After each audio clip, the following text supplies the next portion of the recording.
Yo, yo, yo, yo, yo. Give me some ones in the chat if you can hear me. Let me get some ones in the chat if you can hear me. Get some ones in the chat if you guys can hear me loud and clear. I don't see no ones, man. Let me get some ones in the chat. Let me know you guys can hear me. Okay, Maria, I see some ones. All right, cool. Cool, let's go ahead and get started, man. What kind of game do we see here? What kind of game do we see here? What kind of game did we see here? We're going to talk about it, though. You know what I'm saying? Let me start off like I always do. You know, I always start off with some people in the chat. Boy, MAH don't see nobody. First, she lightly ushed and then turned around and walked back on her and said something very stern to her and hand checked her too. MAH is really that one. Yeah, man. Hey, we needed a enforcer on the squad. We needed an enforcer on the squad, right? That's what everybody was complaining about. That's what Sophie was supposed to be. So now I guess we got two of them. We got two enforcers on the squad. Hey, salute to you. Everybody hit that like button. CC Ball saved the team once again. She did go off in that second quarter. She did go off on the second quarter. I was in live wiring them live stream. I told them boys, let's sit back, relax. Everything gonna work out. Y'all just tripping. Y'all overreacting. You know, shout out to the boy D Chef and Livewire. They was panicking and stuff, man. I told them just to chill. They came out sluggish, man. It's all good. 2-18 playing Stephanie Ball in the first, and 2-18 playing CC Ball. Hey, Sean, you know how I feel about that, man. One dot, what up?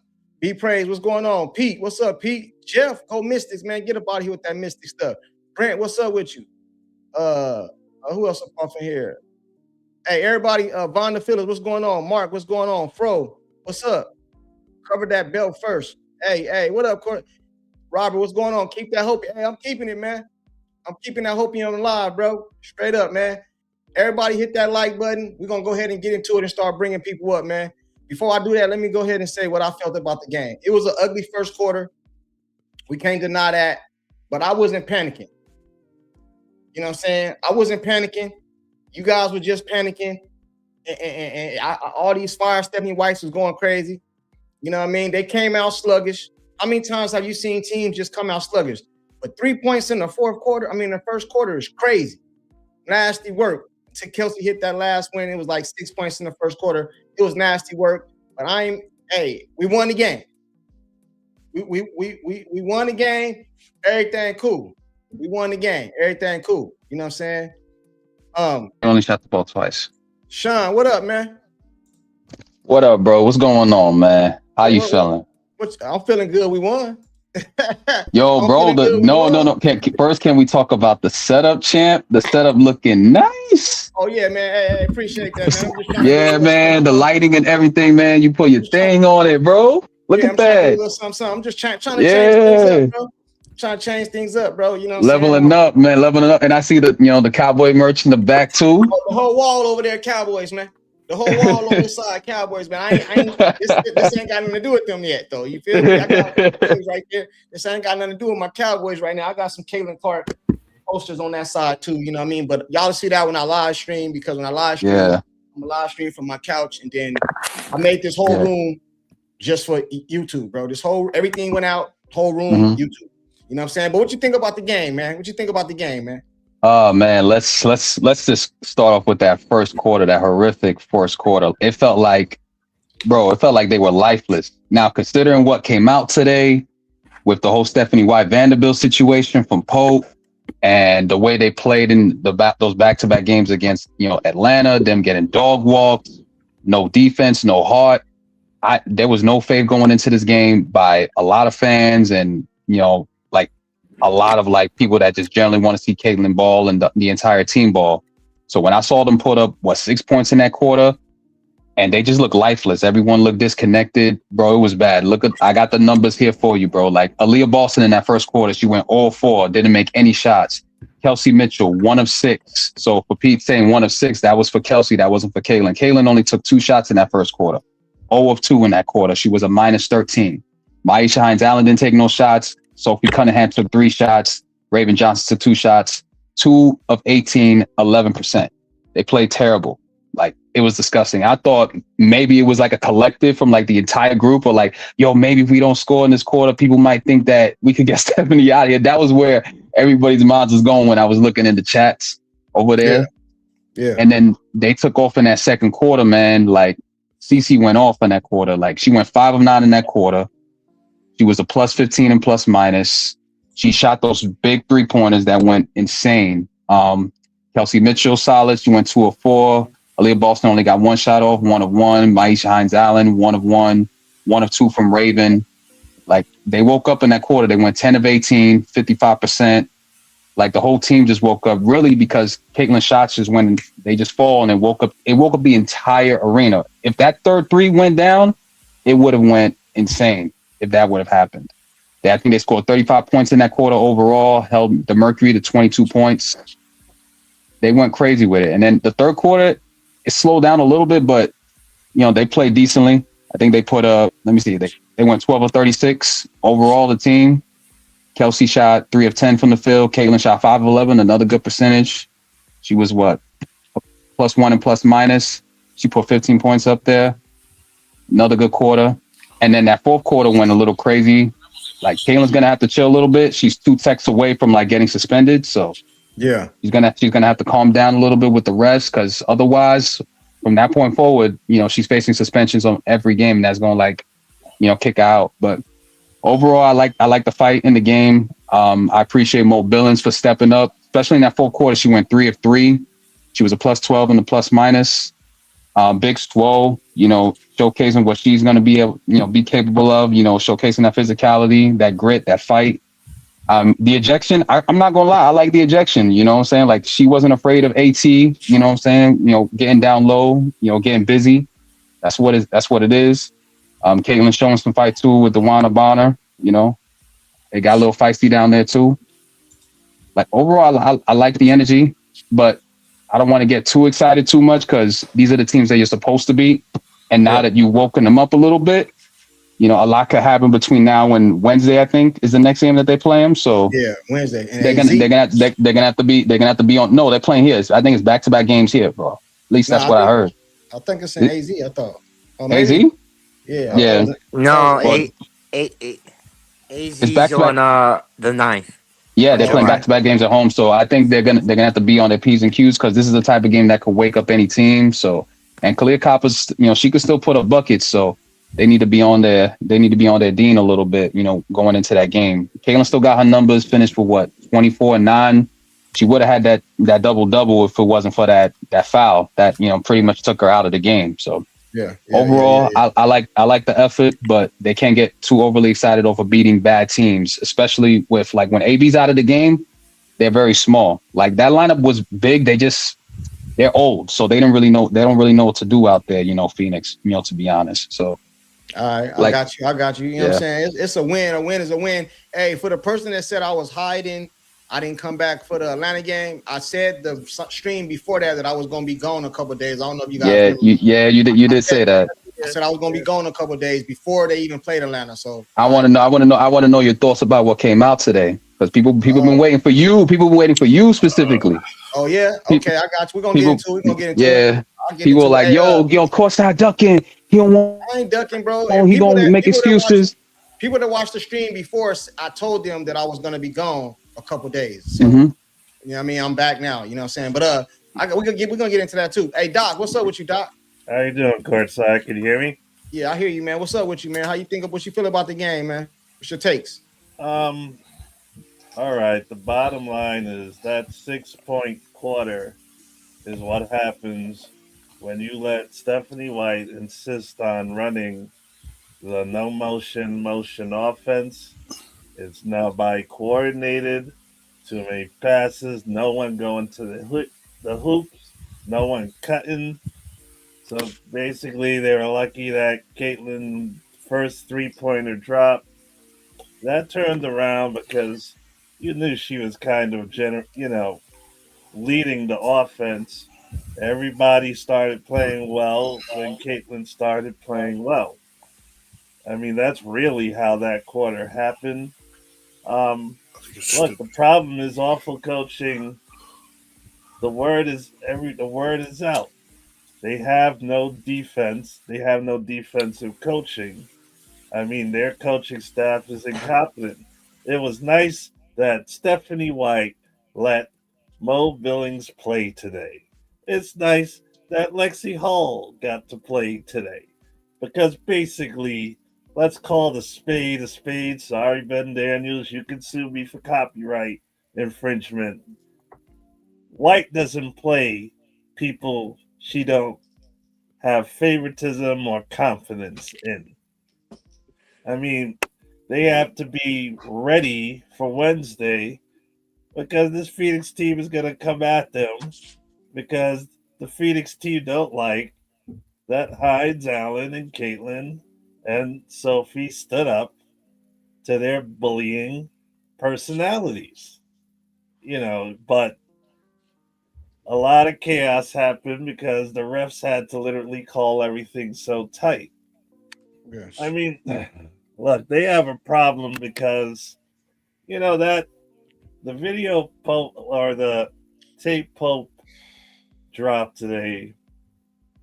It's like a blueprint of what I talk about when you have the wrong type of woman, woke, whatever you want to call it, running your organization, toxic workplace. If you see it on the screen with the Washington losses, it's not a shock. It's, of course it is. I mean, we don't, we try to keep Pete from going into that subject, but this is a problem. They're not good because how are they going to overachieve when the enemy within is your coaching staff and your front office? I mean, that sometimes in this game they look like world beaters. They're able to score in the other games. Really, I mean, the thoughts of, maybe your coach is managing Caitlin's stats or trying to do equity, get Kelsey these shots. I mean, Kelsey plays better when she's moving without the ball. You cannot make Kelsey into a point guard. Right. Got the receiver office is the only idiots on planet Earth who don't believe what every basketball analyzer, every basketball fan understands. Now, I don't understand it. So I don't know. I don't understand it. And I know a few people that don't understand it. A big article came out today about this whole subject. I can't think of that one guy's name. He don't agree with it neither. Bro. Robin Lundberg? No, not him. It was a guy that was on Whitlock, the black guy that was on Whitlock. I can't think his name right now. John Liquidator. No, not Liquidator. No. It was another guy on Whitlock. You talking about Charles? You talking about Charles? Yeah, I think his name might be Charles. And then a big article came out. I'll post it in my comment section or something in a few minutes. It was a big article came out. I don't think everybody that I listen to, I don't think nobody agrees that she's the best coach.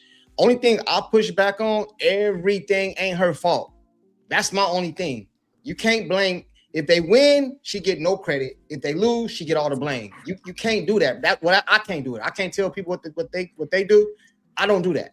You know what I'm saying? Because I've seen multiple games where all these turnovers. Bro, turnovers, I don't make them a big deal because I know Caitlin be trying to get people the ball and all that. But when you combine hers with the whole team, turnovers hurt you, bro. Those turnovers get the other team points and possessions. So I don't just blame her for everything. That's my only thing, bro. But if she was to get fired, it don't hurt me none, bro. I kind of hope she. They only got 3 points off Caitlin Clark's 5 turnovers in the. It wasn't even the turnovers in the game, bro. They were getting out rebounded when AB left the game. When AB left the game, I'm not saying that. AB left the game and they didn't have size, bro. They were small. What I'm saying is, Sean, I'm not saying that. All I'm saying is. Everything is not. I don't blame just everything on her, bro. That's all I'm saying. That's all I'm saying. Let me just finish something. Hold on, Doc. Guys, hold up. Does Sean sound very loud to you? Because he's booming in my ears. Nah, Sean, he sound good to me. Hey, I gotta keep moving around though. Hey, Ocean Stats. Finish courtside. Those turnovers against Atlanta, that comes when a coach does not understand. You're overcoaching. I mean, why are you messing with success? Even if I have a tennis prodigy, you gotta understand when you have to pull back, or if what you're saying don't work. I got White you. don't have that ability. I got you. I played to her team's strengths. You are correct. Everything is not her fault.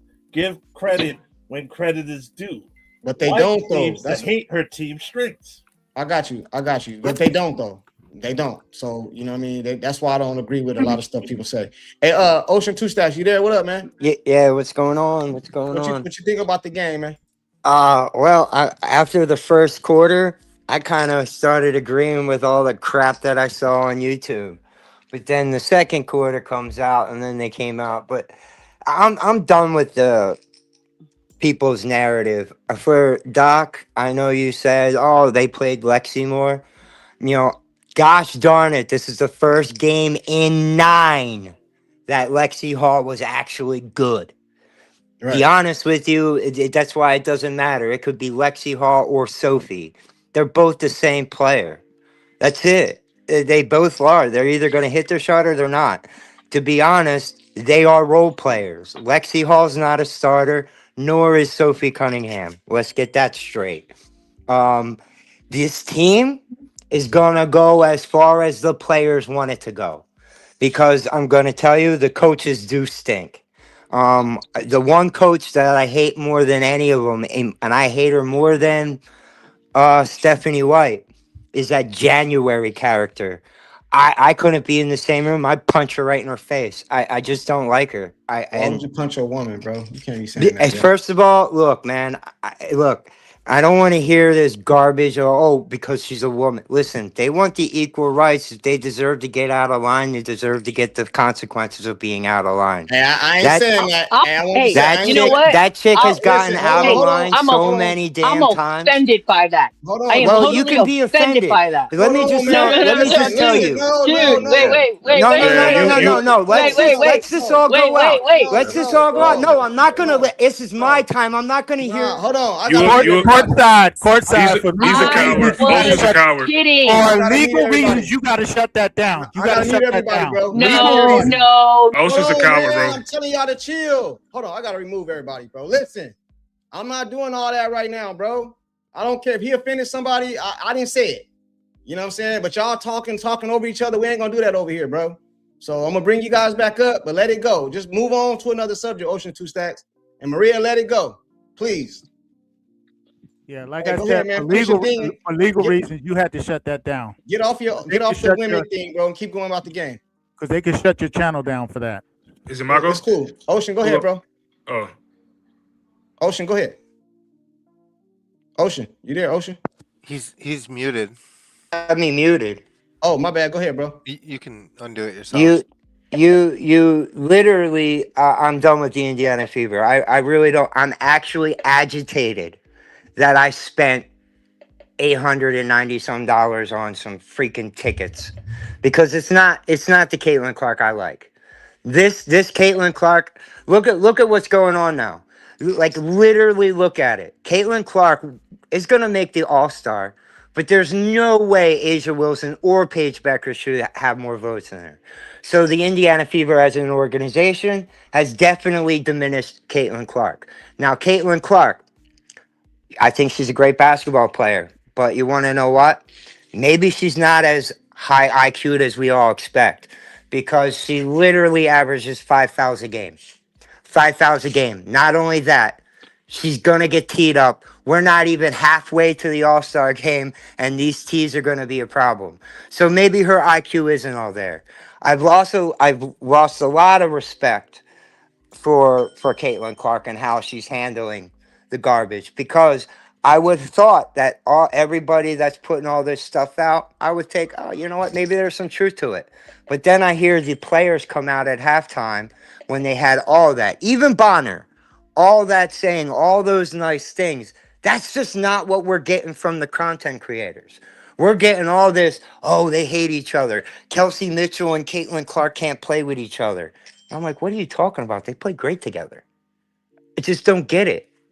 So, like, I'm done with it. I don't care. Like, after this game on the 9th, I will never purchase another ticket for an Indiana Fever game. Never again. The only thing is it's now beyond watchable. Like, she was the greatest. I would literally watch. I would rather watch Olivia Miles and anybody else play than the Indiana Fever. They almost blew another 19-point lead again. I got you. Hold on real quick. Hold on real quick. Hey, Sir K, salute to the super chat. He says, how did AT not get a tech for that elbow swing? I don't know, man. I thought that last play they was gonna call like a push or something in the back on Caitlin was gonna be a technical or something. I thought she's about to get kicked out. You know what I'm saying? I didn't know what was going on, but I think the refs were just trying to get things under control. I think MHA, she had a 2 tech. So I like what she did, though. I wouldn't even be mad at her, bro. You know what I'm saying? If I was CC, I'd pay her fine. If I was, you know what I mean, the team, I would pay her fine or whatever, man. You know what I mean? I like what she did, to be honest with you. Hey, I lost the order, bro. I don't want to skip nobody, but I kind of lost the order. Can I go up? Hold on, let me go. I'm gonna go in order. I guess was it private next or J Dub? It's either private or J Dub. Who want to go? I was the last on the panel, so all right. It can't be me. It's either J Dub. I'm going according. I'm gonna go according to this up here, man. I'm gonna go according to this. J Dub, then F them pigs, then Maria, Brent, Pete. Go ahead, J Dub. All right. Shout out to the panel. Of course, shout out. Hey, that new setup is fire, my boy. Congratulations. Yeah, appreciate it, man. I'm just trying to do something different, bro. Appreciate it, though. All right. Where do I start? So I'm happy we got the win, man. I'm not gonna ever be mad at a win. I think that showed a lot of grit what they did today. I think they could have easily gave up because I was ready to turn the TV off. Honestly, how they started off in the first quarter. Like I said, like I've been saying every time I came up here, man, I just don't think this roster is a championship roster. Like I think that's just what it comes down to. I think they got a lot of flaws. I don't think the team is necessarily built around what CC thrives at. And the coaching is the coaching, man. I'm kind of sick of talking about it, but at the end of the day, I'm not gonna stop watching. I like CC that much. But yeah, it's an issue.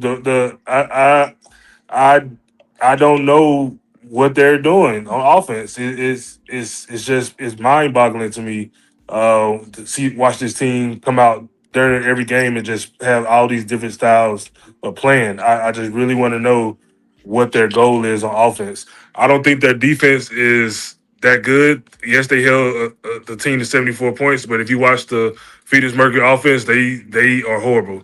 Like I think it's amazing they scored 74 points. But yeah, I like what the team did. I think they fought for each other today. So I play college ball, so I'm always gonna support that. But yeah, that's kind of all I got right now, man. I'm not happy with how the team playing, even though they win. I don't think this team is good enough to beat the top teams in the league, especially in a playoff series. You know, if it was more NCAA style, then maybe I'll give them a shot. But in a 7-game series where you're gonna need your coaching staff to outcoach the other coaching staff and make adjustments and this, that, and the third, I don't see it. I'll be quite honest with you. I got a question for you. You say you played college ball, right? That's a fair take. You played college ball, you said, right? Yeah, football. So let me be clear. Cool. I'm not. Same. Cool. Yeah. Your team ain't never just came out sluggish, man. And the team just hit you in the mouth, and then you had to wake up and you got your stuff going and came back and won. Yeah, I think that's what happened, man. I think that's what happened. They came out sluggish, bro, and all out of the place. I'm not a believer of what people say, bro. I could be wrong.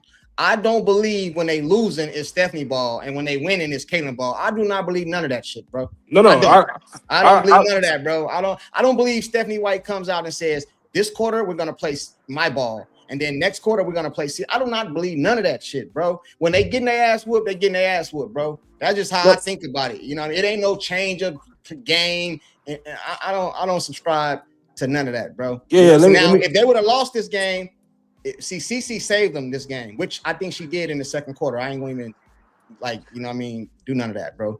But if they would have lost, it'd have been a whole bunch of fire this, fire that, fire that. Bro, I'm J-Dub. I'll tell you this, bro.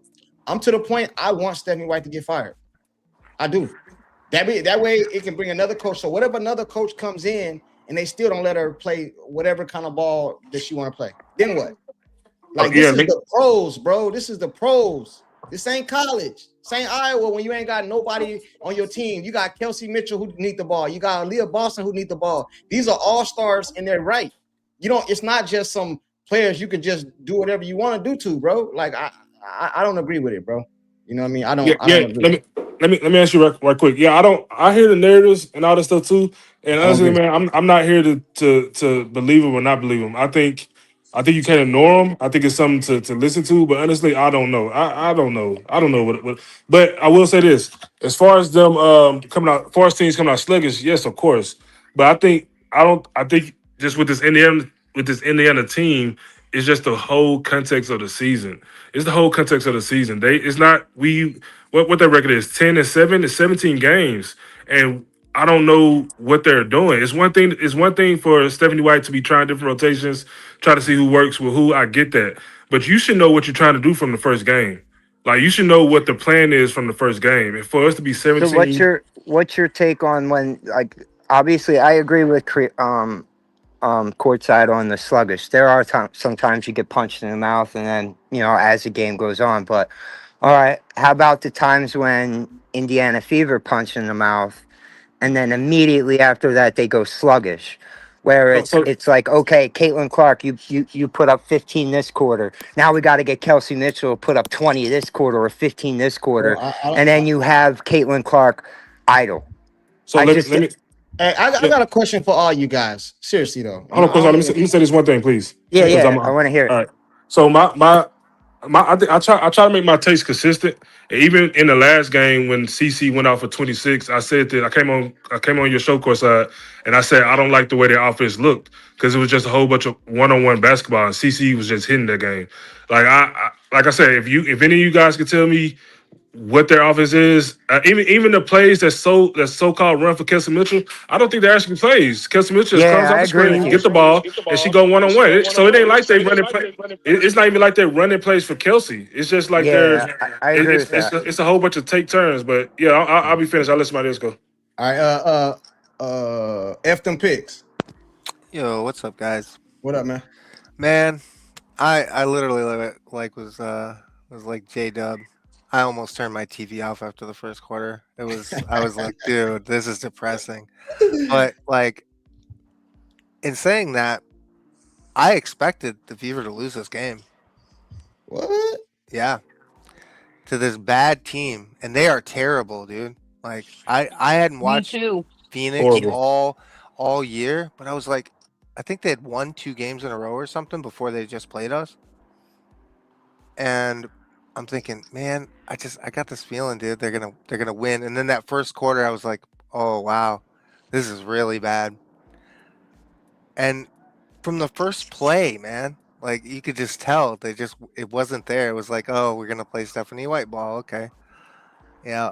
And then Caitlin has to come out and save the day in the second quarter. And then he's right about them taking turns, like, okay, now it's your turn. Now it's your turn to shine, blah, blah, blah. Just give the ball to Caitlin and let her decide. They're going to get buckets. They'll get easy shots that way. Exactly. It doesn't it makes no sense. I don't know why this coach is going against that. I don't understand it. Like it makes zero sense to me. I'm glad that Maisha Hines-Allen. And these refs, man, are terrible. They always defer to against the Fever. Like it doesn't matter. Like if it's a 50-50 ball, they always defer against the Fever. Like Alyssa Thomas elbowed Caitlin Clark. They watched that. Caitlin touched the ball before Alyssa Thomas did. Mm-hmm. Like now I've seen where just the intent, that elbow was clearly intentional, you get thrown out the game. I don't know how they missed that.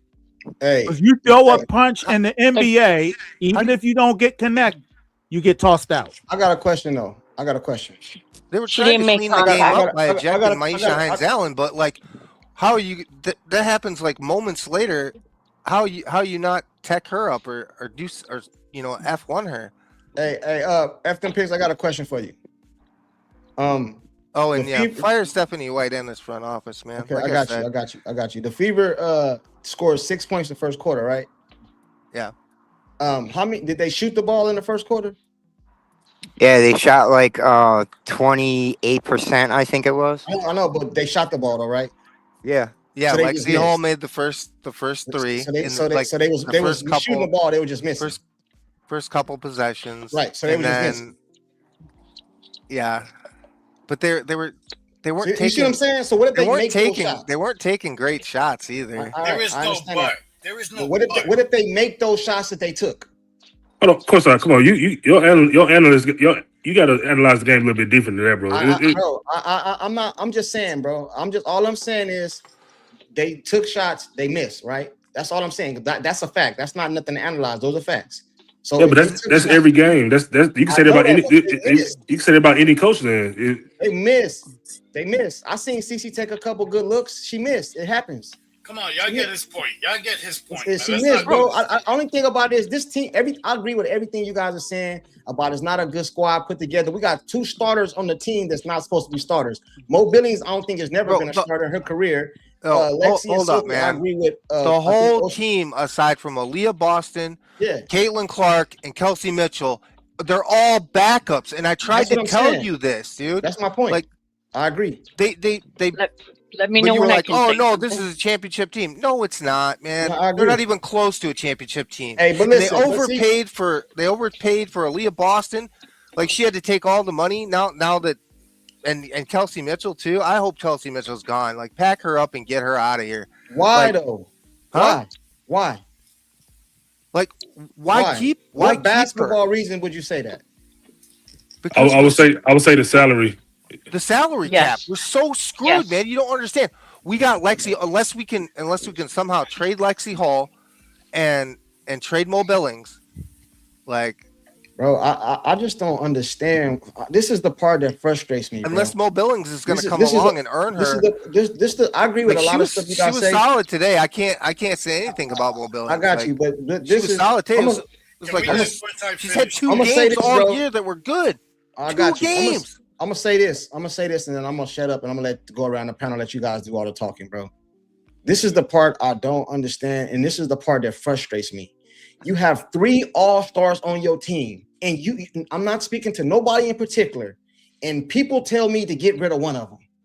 Like, bro, like that don't even make basketball sense to me. Now, of course, they not good. Look at the record. Look who they beat. Hold on, bro. I just want to finish. No, I'm talking about the team. You keep on saying they have 3 all-stars, but the team isn't good. Can I finish though? I ain't talking about the team. He just said get rid of Kelsey Mitchell, pack her up. I don't understand how you can have an all-star on your squad that you want to just get rid of. That don't even make See, that's why I believe it's something else. It's some players y'all just don't like. I'd rather a person just say I don't like this player because no, of course not. Listen, bro. The team, you keep up.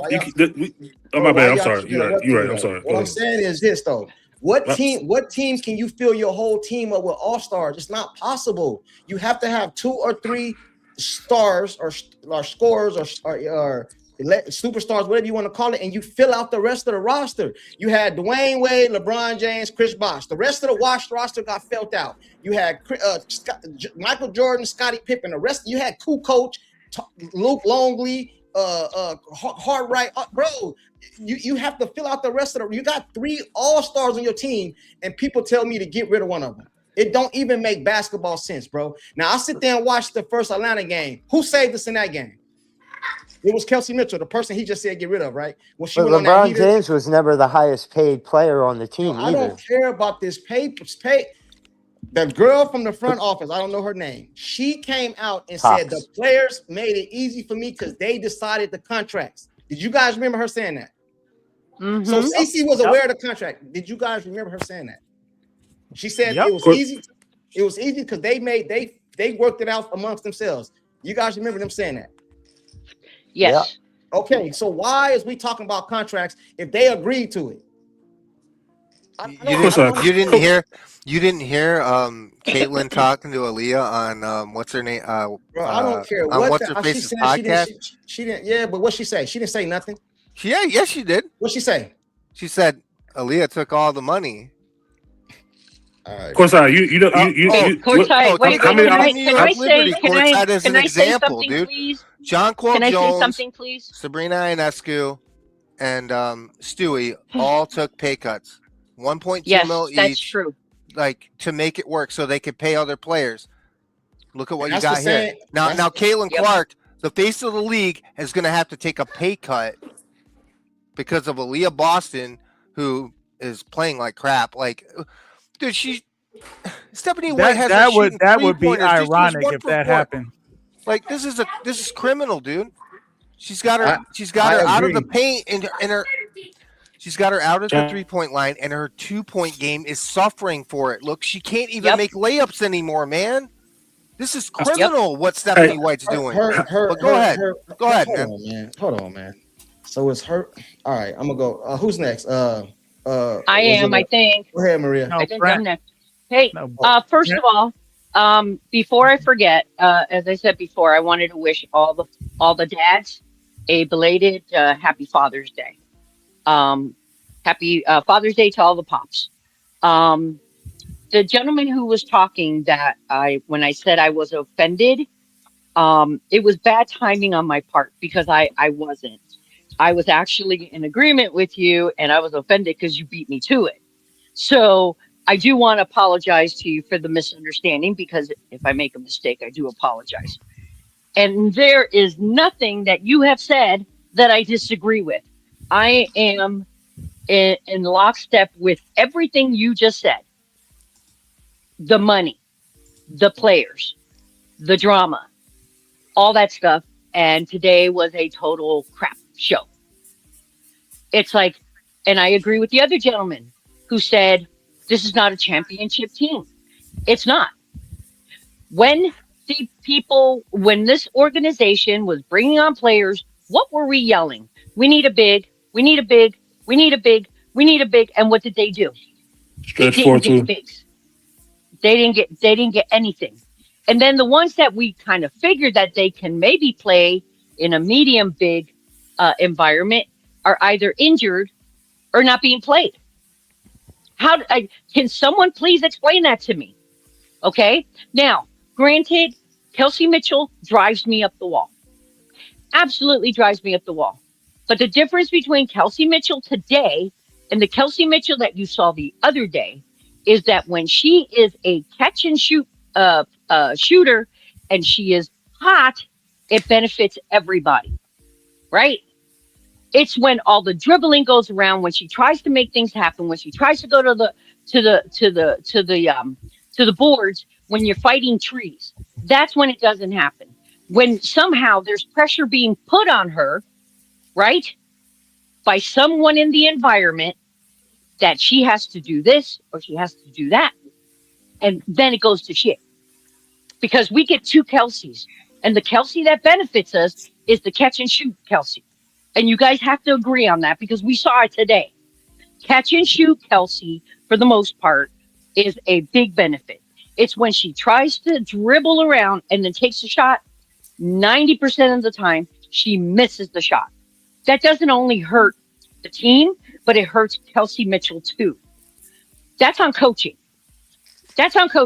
I also agree with you guys about AB being at the 3-point shooting range when she's a freaking center. It drives me absolutely ballistic. But then here's the other benefit we saw today.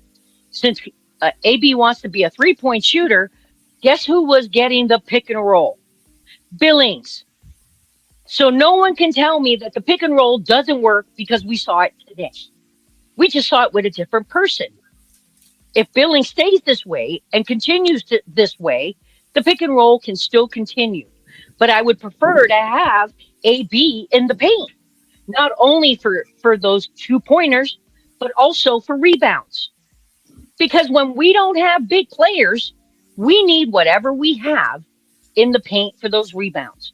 And that is my frustration with this coaching staff. It drives me absolutely nuts, and they should all be fired. all of them. But I wanted to be very clear about the gentleman that if I offended him, when I said I was offended, it was bad timing because I meant Oh, some levity about it. I'm So from Philly. You can't offend me. no, but I wanted to be clear. No, I get it. I get it. I get it, brother. But I wanted to make sure that I Oh, acknowledged you. you're You all know what I good. mean? You're all good. So, but I think I'm not far from being spot on this. I mean, I watched the game with the rest of you, you know, Well, no, and I want to but actually add something to Hey, hold what on you're real quick. I saying gotta Can you about let hold her on. Kelsey please finish, Mitchell. do. man? Hold on, let her No, no, finish. I no, gotta keep going. I gotta no. keep going. I just again, I just wanted to say we saw some stuff that we should be seeing on a regular basis, but we don't because coaching is just bullshit. And and everything that you guys said about the Oprah Winfrey basketball. Oh, you get to play, and you get to play, and you get to touch the ball, and you get to touch. It's getting really Bro, you fucking got tiresome. you Excuse got my language. you Thank you you, guys everybody. you guys, man. I'm gonna keep Thank going. Hey, you. Y'all, Thank you, can I everybody. add hold something on on real the quick. Kelsey thing? Go It's ahead, real man. quick. Go ahead. So Kelsey Mitchell. I know we have people who really love Kelsey Mitchell, and I'm cool with that. I think she's a great everything that Maria said. She is exactly that. But no one knew who Kelsey Mitchell was until Caitlin Clark came. Kelsey Mitchell took 9 years to get 5,000 points. Do you know Caitlin Clark is going to have 2,000 points by the end of the season? Like this, what are we talking about? And Like, yet Man, they have listen, the bro. same amount of Hold on real quick. titles. Hold on real Ah, quick. Hold on real quick. Hold on real puñetas. quick. Hold on real quick. Hold on real I'm about quick. to Hold on get real quick. funky tonight. Everything you just said, I agree with. But Caitlin Clark was not on Kelsey Mitchell's team in college, and she's no. up there in the top points too. You know what I'm saying? Let's not act But like who's she number can't one? ball. Hold But on, who's bro. number one? Caitlin, I didn't Why say she. Okay. I didn't say. is But why y'all let's making not this act about like she. Kelsey? Bro, don't try to down. See, I'm listen, bro. not I think downplaying Caitlin is. anybody. I'm just Bro, saying, my if we're goodness, bro. talking about Yes, you talent, are. Yes, you Bro, if we're are. talking bro, about talent, Caitlin Clark is the talent. bro. I didn't say she wasn't, but we're not gonna. Kelsey So Cole. Kelsey Bro, Kelsey Mitchell is Cole. averaging bro, 20.3 points a game. Do bro. you know O'Shea, that's a career high? That's a career I high. don't care what it is. We're not gonna act like the girl can't All ball. right, I know I'm next, so let me go We're ahead and not gonna step act in. like Kelsey can't Let ball, me go bro. ahead and I step in. think I Hey, think Caitlin is Um, better. I think Caitlin is better, but I'm not about to get up here and act like Kelsey yeah, can't ball, bro. I mean, Caitlin is the talent, so hey, everybody hey, else hold can on, hold on, scrub. hold on, hold on. Let We're me not gonna do step in that. because We're not gonna do I that. gotta go ahead and step in, man. Go. All right, Who's first of next? all, Who's next? it's on me because Go you ahead. went to Maria. It's on me. Go ahead. This all I'm gonna say about that. I mean, we just got to be careful with that, man. I mean, honestly, how we all say we get irritated and frustrated and mad at stuff. I get irritated, frustrated, and mad at people disrespecting people that are ballers. Kelsey is a baller, man. She's an Oh, imperfect absolutely. baller, just like Caitlin is an imperfect baller. Ain't nobody on this planet playing perfect ball. So to sit up here and say nobody knew who she was, that's not true. If that's your opinion, state it, cool, rock with it, put it on a shirt and wear it. But that's not true. You know what I'm saying? Kelsey Mitchell has been known since high school. Just because Caitlin came along and created a much bigger spotlight for everybody. Now we can say she did that, but to say Kelsey was unknown before she showed up, that's foolish. That's foolish. To say that she's never scored before she came around, that's foolish. Look at the stats. I mean, you're saying stuff, but it's right on Google. She almost has the same average. Yes, it's a little bit higher, and yes, it's the best she's played as far as maybe it's 20.3 and before it was 19 or whatever. You know what I'm saying? But it ain't that big of a difference. The reality for any team is that great players always make other players better. But when Caitlin says out of her own mouth, I'm better because I play alongside Kelsey, I guess she lying. No, Yes. no, I agree You with know what that. I'm saying? Lying. It's So easier.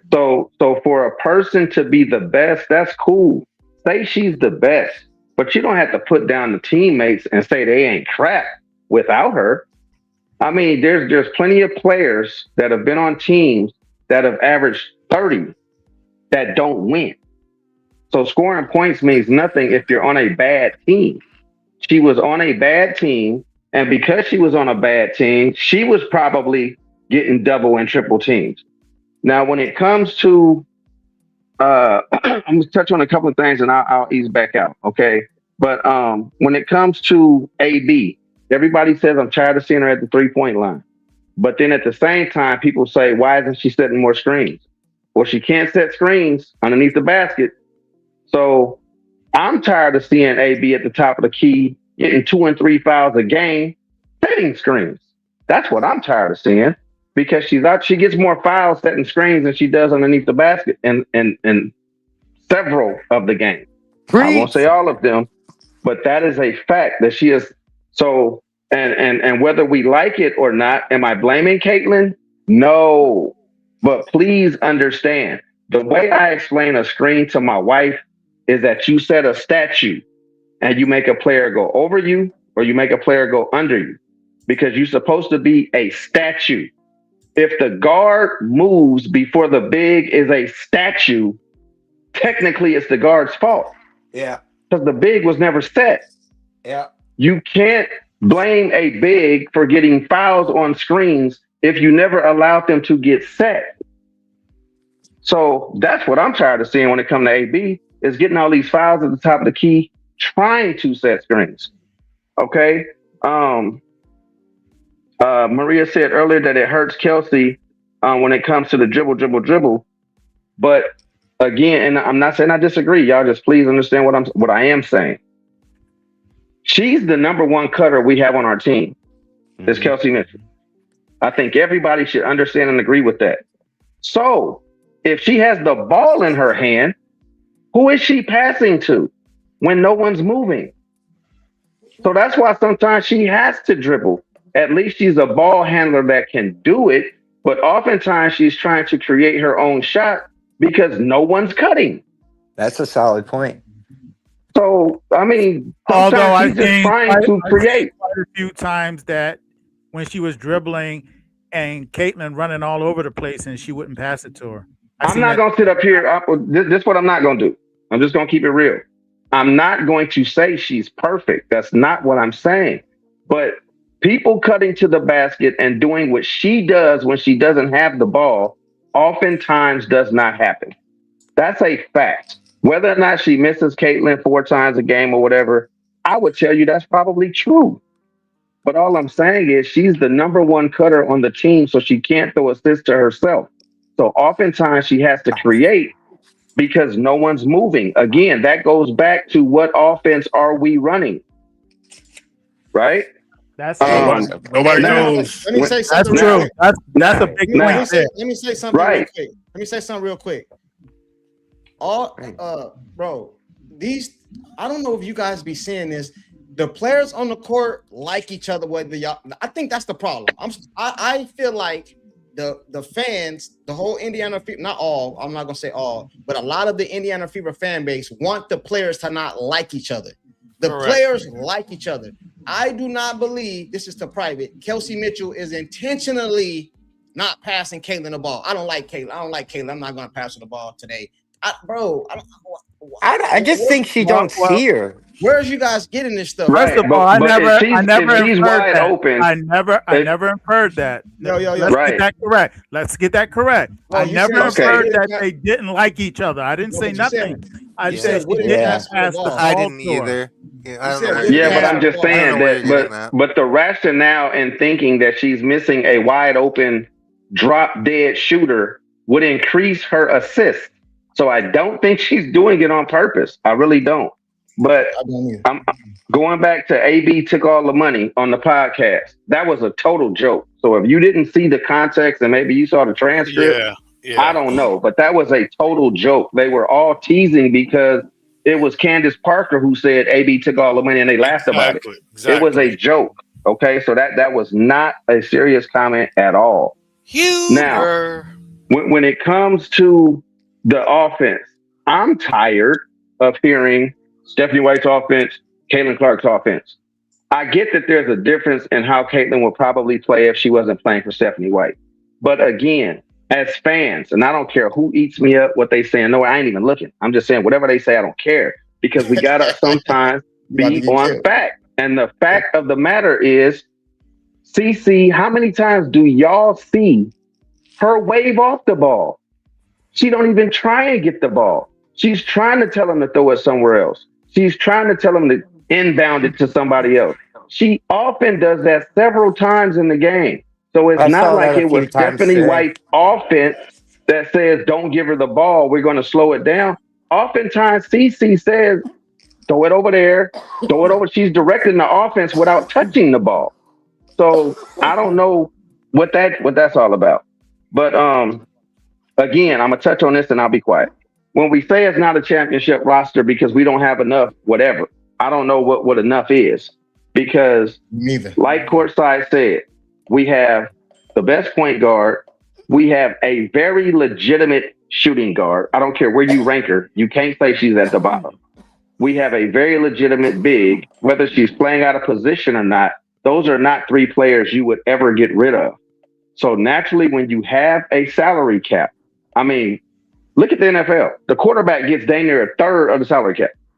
So when you have three quality players, yes, you're going to fill it in with role players. And the NBA is called the vet minimum, or it's called the mid-level exception. But that's what you fill out your roster with when you have that many players that are going to merit the max. Now, I hear what you're saying about other players saying, hey, we'll take less, this, that, and the other. That's what LeBron, Dwayne Wade, and Chris Bosh did. They had $51 million in salary cap. They each took 17. They split it evenly. That's what happens sometimes. Brent, let me ask you this. This is for Brent and Courtside. I don't mean to cut you off, Brent.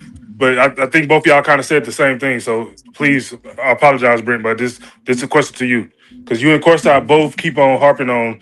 And like I said, I'm not one of these, off the wall fans in the narratives. So please don't think I'm one of them. No, But so answer me this, because you just brought up D Wade, LeBron, basically the Heat, and I perfectly agree. But you know what happened there? They made Bosh. They told him, your role, you are not going to be the same Bosh of Toronto. You will be a catch. You will be a stretch forward. You are here to stretch the floor and play defense. And that's what I think. When I say, I've never been of the mindset to get rid of Kelsey unless somebody has to take a back role. If you have three all-stars like we do, especially when we have two on the perimeter, somebody has to take that back role, and that's what I'm not seeing. And sometimes by default, it is AB, when I don't necessarily think it should be AB. I think it should be Kelsey Mitchell. And it's a lot of times we've seen that three all-stars don't work together. We've seen it in Brooklyn. We've seen it we've seen it with James Harden and a couple other teams in the NBA. There has to be a role. Yeah, but I'm gonna pause you right there. I'm gonna pause you right there because that's a hard comparison, because you're talking about you had almost three ball dominant players. That's why it didn't work. There's only one ball. So we've made it clear on this team, Caitlin is the point guard. Kelsey will get the ball sometimes to work, but even tonight, if you notice, there was a few times Caitlin gave the ball to Kelsey to bring up the court.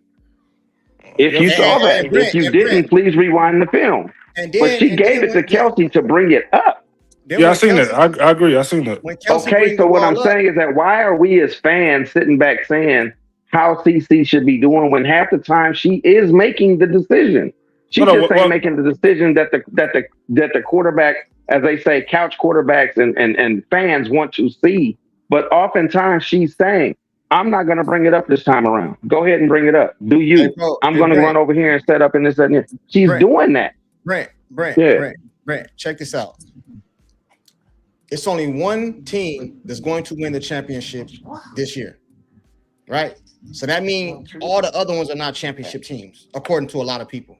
Bro, you have a team. You have to learn to play together. I believe Kelsey knows who CC is, bro. And if you listen to them talk, you get mad at each other on the court. That's just sport. Whoever plays sports, you ain't never got mad at your teammate in the heat of a game. Bro, you guys take things and you magnify it. But if CC say something that's going against what people say, she lying. But when she come out on a podcast and make a joke, she telling the truth.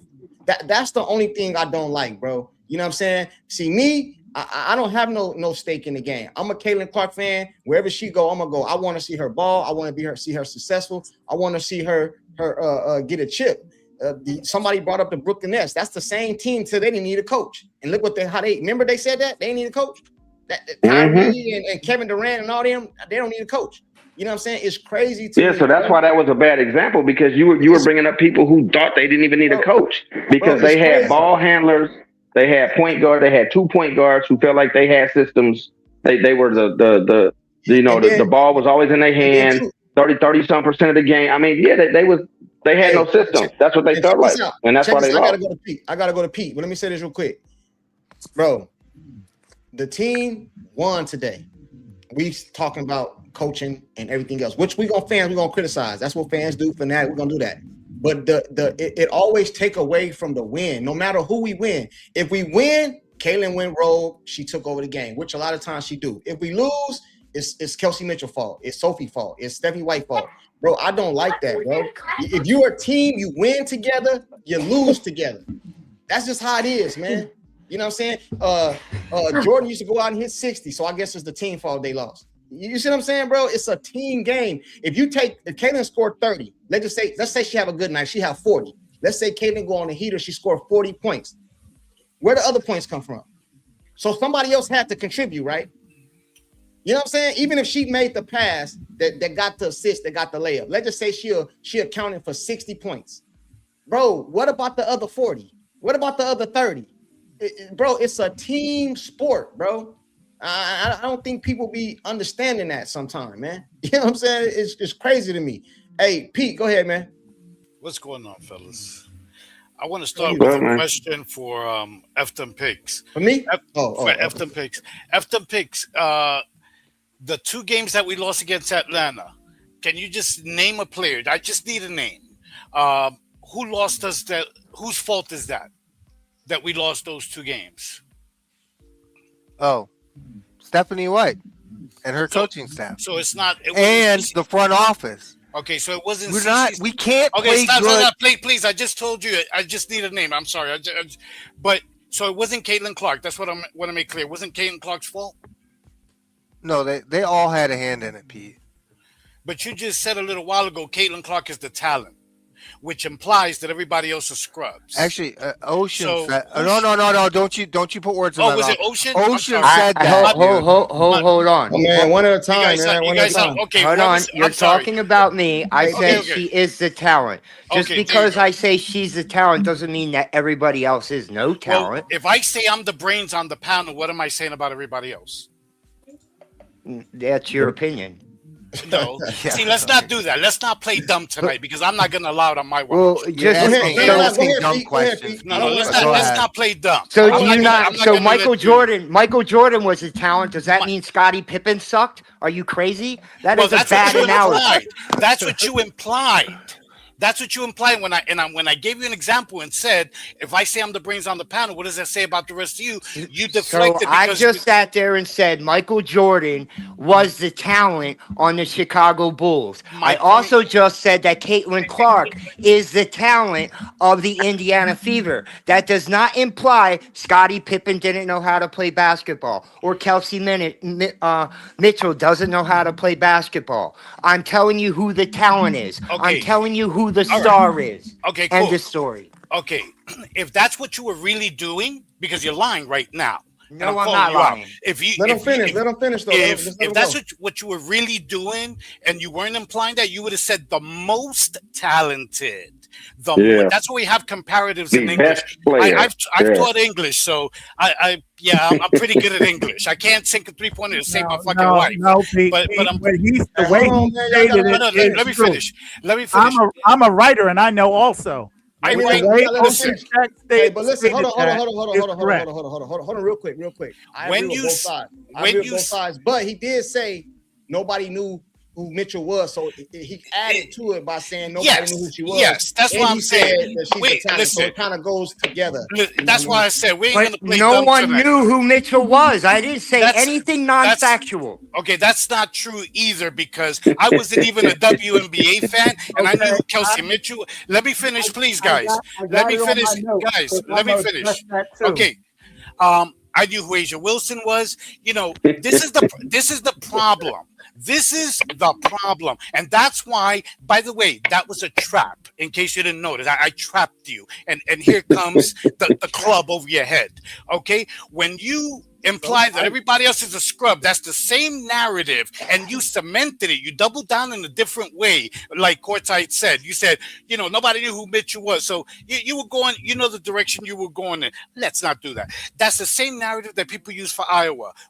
When they talk about Iowa and CC and Iowa. My point with all this is, listen, man, if you're gonna say it's all Caitlin Clark, then you got to pin the losses on her. Because I don't see none of you doing that.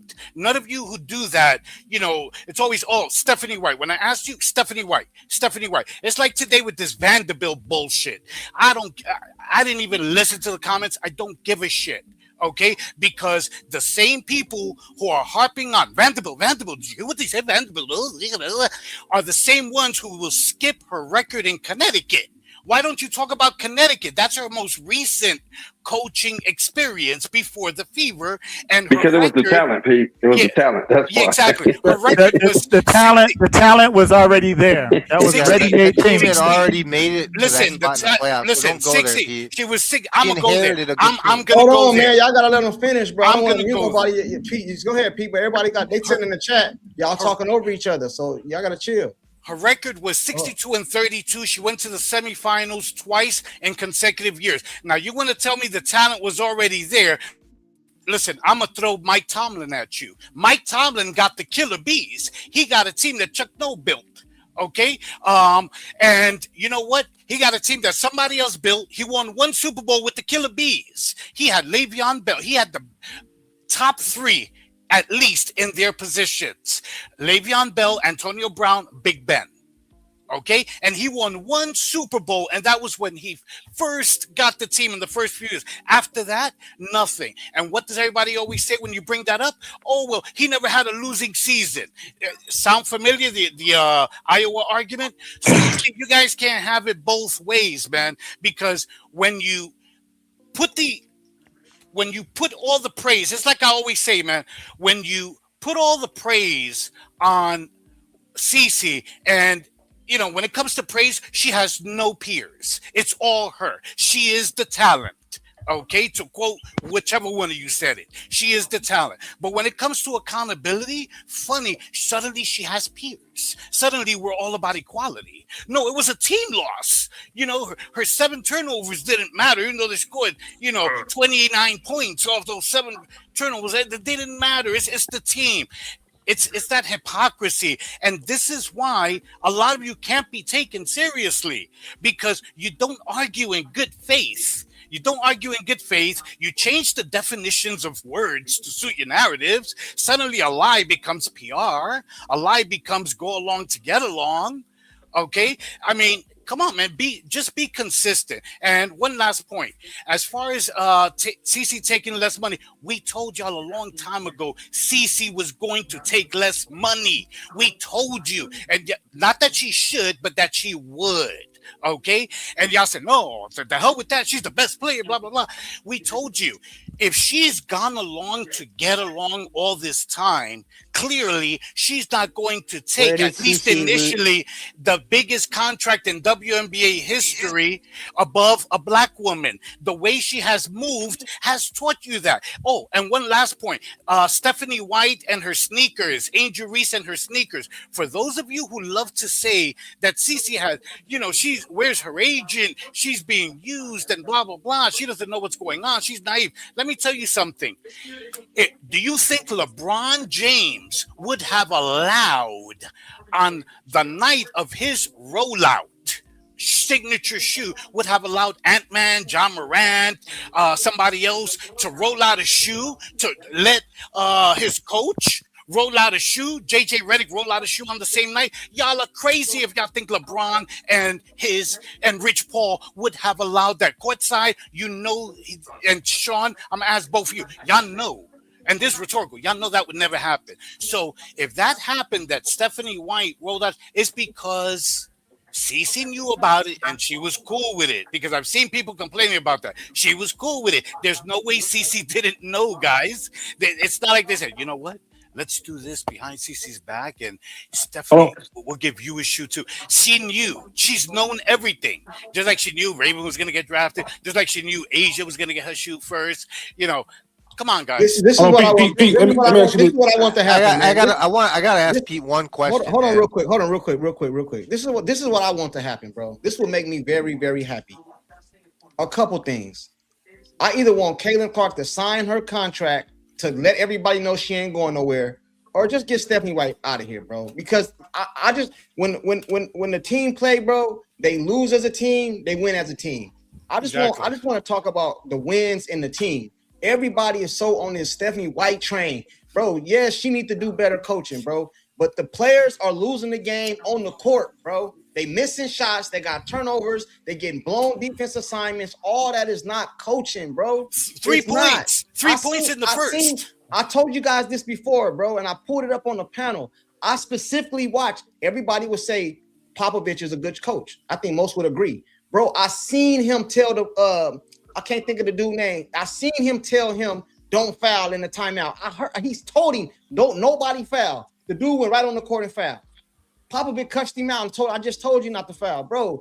Everything is not coaching, bro. I know she's the low hanging fruit. I understand, bro. You know what I'm saying? By me saying this, I'm a Stephanie White Glazer. No, bro. I just speak basketball, bro. And everything ain't her fault, bro. Those layups that they miss ain't her fault. You know what I'm saying? Them shots that they missing out there, those are not her fault. But when she lose the game, when she win the game, she get no credit.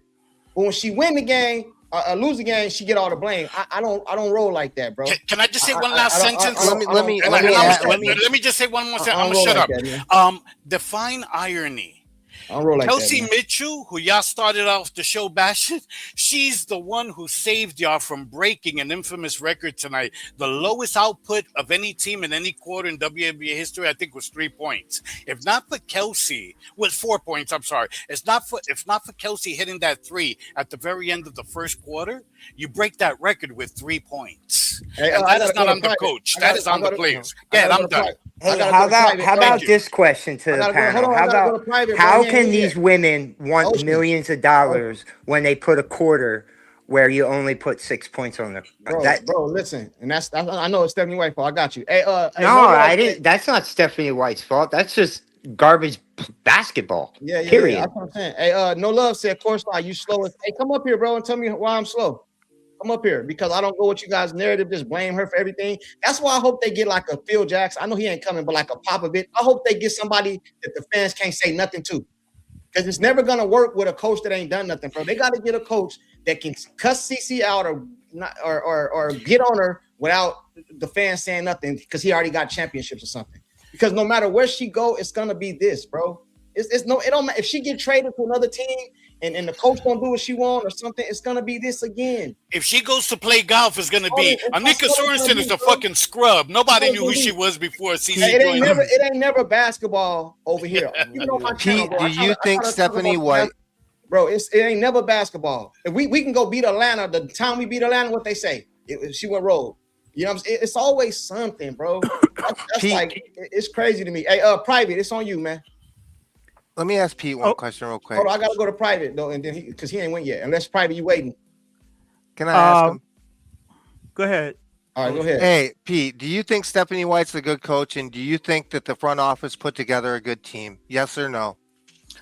Okay. I think Stephanie White is a good coach. I don't think she's the coach for CC. Okay. As far as Stephanie White, the coach, the problem with a lot of you is you adopt a position. No. Stop there and go to the front office. I don't want to. There's no need to elaborate. You said you answered that question. Now, answer the second question. You got the team you deserve because I told y'all to shut the fuck up during free agency and stop bashing CC's teammates. That was going to make people not going to want to come here. So y'all got the team y'all deserve because y'all told me to shut the fuck up when I gave that irony. You know the irony of this? You know the irony of this? You know the irony? Wow. Not you in particular, F them pigs, but they know who they are. Yeah, okay. Hey, Pete, check this out. Let me tell you the irony of this, bro. See, me, everything. My whole channel exists because of CC. Without CC, I don't even have I only have my Dallas Cowboy channel and my other 3 channels. This channel exists because of CC. But me, I can give criticism, bro. And people call it glazing, people call it hate. I can give criticism. But you know the irony of it? The same coach that everybody won't fire, bro, is the one sent CC ass home. Now, I know what y'all gonna say. Oh, she got poked in the eye. That was a 3-game series. So what happened about the other games? And I think the game she got poked in the eye, she had like 30 points. So she sent CC ass home. The coach and CC was playing CC ball, right? That was under Christy size. After the All-Star, after the Olympic, right? After the All-Star Olympic, that's when everybody says she did her thing. Which she did. That first game, Courtside. That first game, they got pelted, dude. They got destroyed that first game. Hold on, bro. I just want to say this. And Caitlin Clark did not score 30 points. Bro. Yeah, I was gonna be like, Courtside, what you doing, bro? Like, come on, man. I might be wrong on that. Okay, let's talk about the facts. Did Stephanie White send the Fever home playing Caitlin Clark ball? Yes or no? Did she send her home? Did they get put out of the playoffs? Bro, they didn't even have a roster. You asked it was one game, though. Bro, I just asked you a question, bro. Did they send them home? Yes or no? Yeah. They got sent home, right? Yes. Right. Okay. Caitlin Clark gets injured the next year, right? She goes to the semifinals and lost to the Aces. Was Caitlin on that? Did that happen? Yes or no? So I don't understand. They barely made the playoffs, man. Bro, oh my God. That don't mean she's the best coach of the season, bro. NBA playoffs. You understand that? All right, man. No, Courtside, what's the point? What's the point? What's the point? Yeah, what's the point? What was the point? My point is, bro, let her. She only had her not even a whole year. Exactly. This is what I don't understand, and then I go to private. Why, if CC is okay with it, why are y'all mad? Because we don't have to listen to CC. Because they know best. They know what's best for CC. But this is what she wanted, bro. This is what she's okay, and she must want it. Wait, Pete, you just said you talking about both sides of your mouth because you just said Stephanie White wanted to coach with CC. You just said that, Pete. Yeah, I did. Less than a week ago, Caitlin just came out and talked about the coach. Did she not? They did an interview with You talking about the interview with Malika Andrews? Yes. Did she talk about the coach? Or was she lying? Wait, so Courtside, do you believe Stephanie White is the good coach for CC? No, I do not, bro. But so what's the point? Because she's here and she ain't going on. We can never enjoy wins because it's always her. Because CC is saying she's the coach for her, J-Dub. Okay, I got you. We can go beat the Aces tomorrow night, bro. It's gonna be her. I agree with you. I didn't know what your point was, but I agree. Yeah. I just want sometimes, bro. You can't. Let's talk basketball. Yeah. If they win, you know what's gonna happen? Let me tell you how it go, bro. If they win, bro, it's boring basketball. We can't win like this. You know what I mean? If they lose, Stephanie White fault. If they win, Caitlin went rogue. You know what I'm saying? Did Kelsey go rogue when she helped us beat Atlanta? Did she go rogue? Because she went on the heater. That's why we won that game. The first game. Kelsey went rogue. But I didn't hear Kelsey went rogue. You see what I'm saying?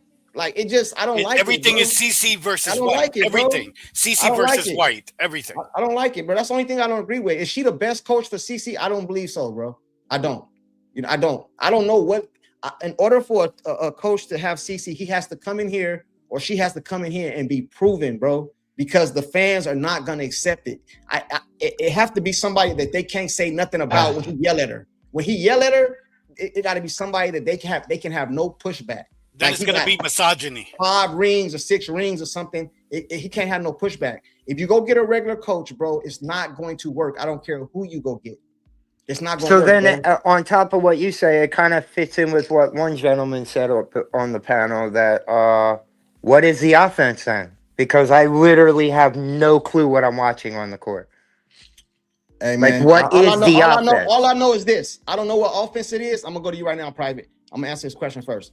I don't know what offense it is, but at the beginning of the year, all I heard was people was mad when she said Caitlin was going off the ball, right? All I know is the ball being CC hands a majority of the time. It's a 10-7. So I don't know about no offense. The offense is in the ball. I have no idea. I look, bro. All I know is this: that if we're talking about the game, and if we're talking about what we saw against Atlanta, basketball is a game of matchups.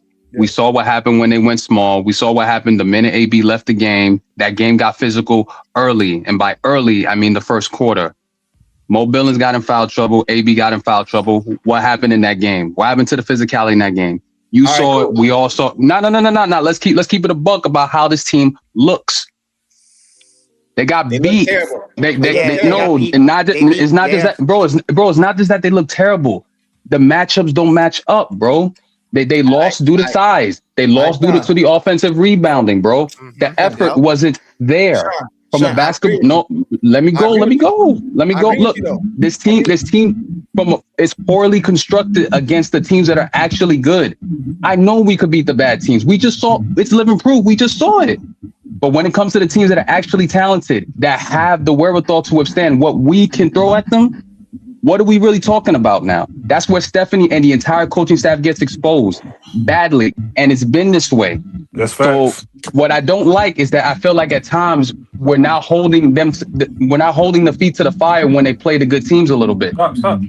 I don't want to get too hyped when it comes to this. Yeah, this is the only thing.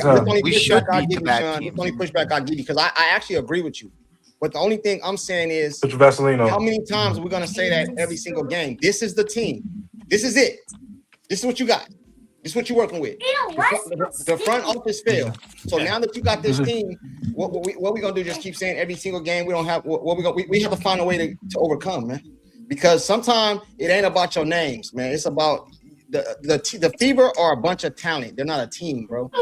Because anytime you got 3 all-stars, all right.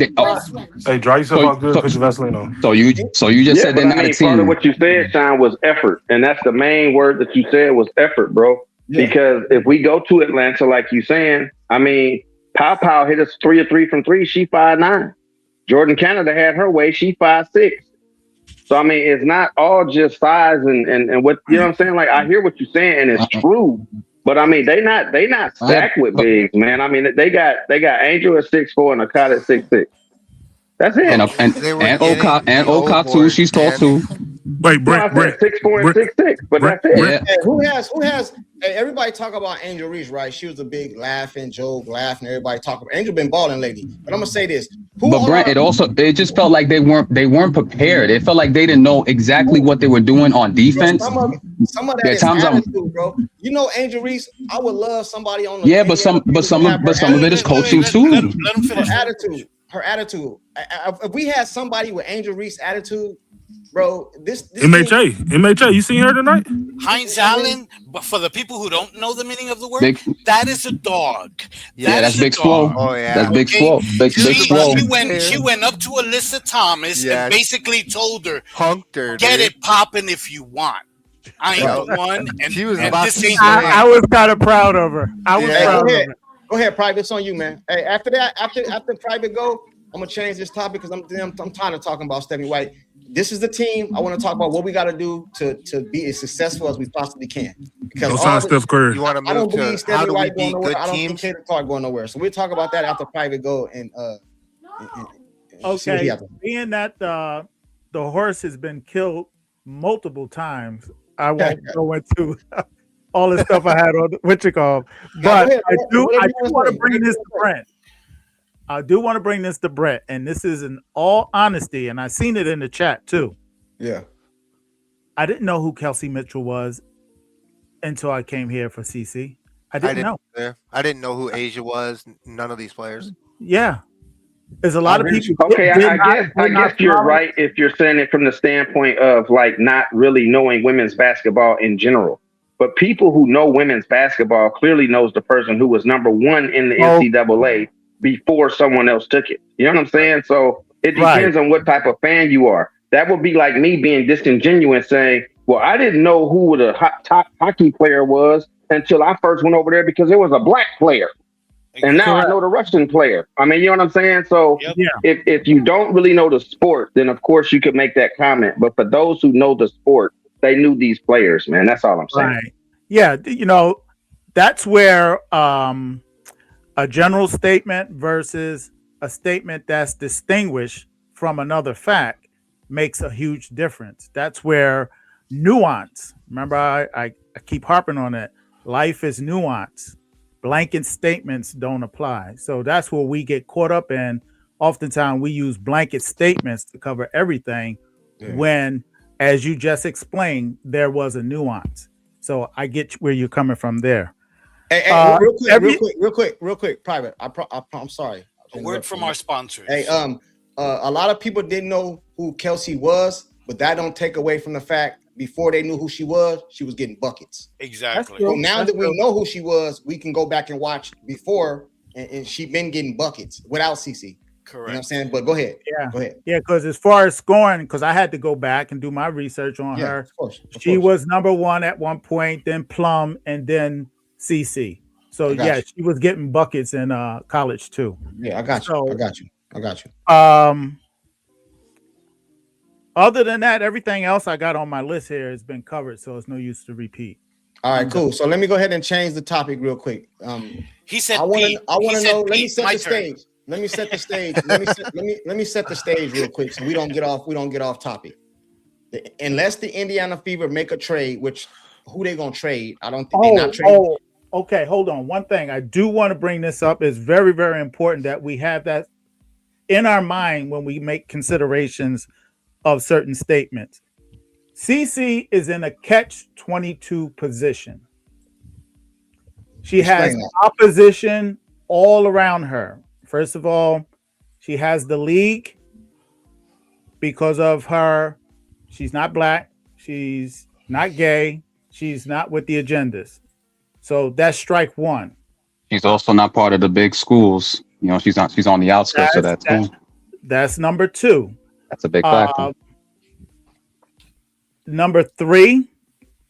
Keep it going. She has the media now. That's a more recent thing against her, which is a big one because they're changing people's minds. I hear it in people's conversation.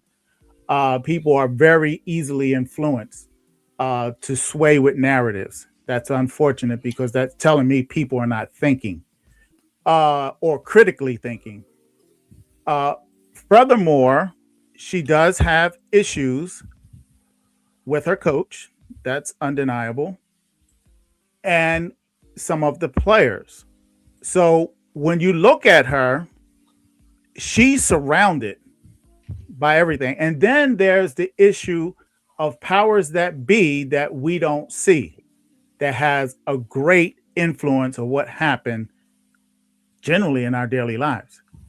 And this is why you don't hear from her parents, because this is bigger than CC, is bigger than her parents. The people that control absolutely. And the reason why she's having problems, she has not fully bent the knee. And we see through history, people who do not bend the knee either gets diminished or removed. So she can only go so far. I got you. In my opinion, her career will be short. I got you. They want her out of there. So she's in a catch-22. So when they ask about her coach or they ask about this, she's not going to go against her coach publicly, even if she disagrees 100%. We cannot expect that. Okay, but Courtside, let me answer my question. Just one question, and it's really for the whole panel, including you. I gotta bring up right. Maria too. So go ahead, make it quick. Okay, everything you just said was right, Private? Go ahead. I'm following you. Everything you said was right. So I'm asking the whole panel and the whole freaking chat if CC is hated in the league because she's not black, she's not lesbian, she doesn't bend the knee, she's overall not accepted to an extent. Even the media, you just said all that. I'm not fighting none of it. What team is she going to if all of her opponents hate her? That's what I said. Exactly. I agree with you. Why don't people shut the F up and try and make this team work? Because this is where she's at. And this is what she got. So why are we trying to say she needs to be traded? She needs to go somewhere else. Hey, newsflash, Brent. We have no control over what goes on with Caitlin Clark's life. Let me add to that real quick. Cece has came out and said she don't want to go to LA. No matter what you guys say, that's what she said. Unless she lying. I said I don't think she wants to go to LA. I'm just saying. She says she's a Midwestern girl or something like that. That's what she want to be in Indiana. Why would you want her? This is a rhetorical question because I got to bring up Tone Loke and Maria. We're going to move on to the next topic. Why would you want Cece to go somewhere else in another locker room whether girls don't like her. Remember from the first, and I'm not even being sarcastic or disingenuous. I believe the girls was beating her up. She came in with a superstar tag. They was, doing what they was doing her rookie year. So why would you want this player? Let's just say she go to whatever team. She go to that locker room where that team already has their star or whatever, and she just gonna fit in, bro. It don't even make sense. Wouldn't it be better for her to stay where she's comfortable in Indiana? Who drafted her? She got a person that she went on a podcast with. Seemed like her and Boston is cool. No matter, I don't think her and Kelsey hang out off the court, but I believe they have a good relationship, according to Caitlin, because she said she makes my job easier. She love her in the backcourt, all that. That's what Caitlin said. So according to, unless she lying, that's what she said. So why would people want her to go somewhere else? That don't because this is why I say it's a catch-22 position. I agree with everything you said, Courtside, and I agree with Brent. All right, hold on. And what I said, all things are actually true. That's why she's in the catch-22. It's an easy fix for a lot of people, Courtside, to answer your question. And yes, she is in the catch-22, but it's an easy fix to say, just go to this team, just go to that team. Just like it's an easy fix for people to say, let's get this player, let's get that player. The problem is this, Courtside, you left out something very important. It's not just her fitting in with a team that may have. It's one thing if the team sucks. Okay, cool. It's easier for her to fit in. She can take over. But if the team has somebody like Cameron Brink, Kelsey Plum, they got other good players too. It's not only her fitting in, it's also the element of your fan base is gonna say all these women better bow down to Cece because she's the best player on that team automatically. Nobody knew who any of these women were before Cece came into the league. All the narratives, all the talking points. So you're gonna cause friction in that locker room. Also, right. I mean, nothing is gonna change. I'll give you a quick analogy. I got a new analogy. It's like being a stepfather. Okay, you might get stuck with toxic kids who are always gonna remind you, you ain't my father. You can't tell me shit. You ain't my father. So in this case, the toxic kids are the fan base. Right, I got you. Let me say, and let me tell you something else too, real quick before I go to Tolo. You like that one, Brent? You like that one? You ain't my star player. I'm gonna play. I know who the hell you was. All the Fever have to do is go out in free agency and sign Joanna Man. Real quick. People say you said Joanna Man. Joanna Man. That's a good one. I'm gonna play this little press conference. I seen somebody say, check this out. I want to say one thing real quick. If I was, people say we should make a trade and we should go get this player and go get this player and all this, right? Bro, if I was in the WNBA, bro, I would not want to go to the Indiana Fever. Send me anywhere but there. Because I'm going to get blamed for anytime something don't go right, I'm going to get blamed. It's going to be 1,000 tweets and YouTubes about me and her. She can't do no wrong and all.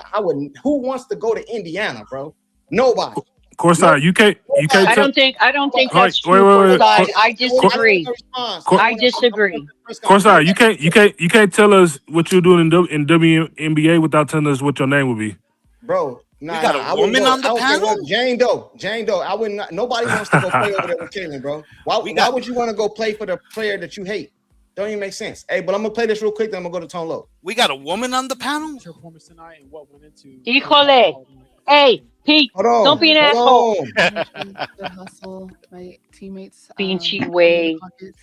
Restart it. Really good passes. And I would just say. Cut that up a little bit. How would you assess your performance tonight and what went into just having that all-around effect on the game? I would just say I had good energy, good hustle. My teammates found me in the pocket. CC specifically had some really good passes. And I would just say energy and hustle play. Caitlin, can you speak to the chemistry you have with Mo and you've been developing through the last few games? Yeah, I mean, obviously it was great. I got to play with her at Team USA, and it's fast in the WNBA. You don't get a lot of time to develop with one another. So just really proud of her and how she came out tonight. I thought she was diving hard, which was an emphasis coming into the game. It was get out of screens. We want to get dives. We want to get rolls, especially even coming out of halftime. She did that really well. She finished through contact. She made free throws. So, and then she rebounded the ball really well, especially early in the game. She got us a few extra chances when things were not going our way at all. So I'm just really happy for her. You got the tech tonight, 5th of the season. Yeah, it's ridiculous. I got a technical for clapping. So if We should all just go on the calendar now and pick a game that I'm going to be suspended for if I'm going to get technicals for clapping. I asked Gerda. Gerda said that I got a technical for clapping.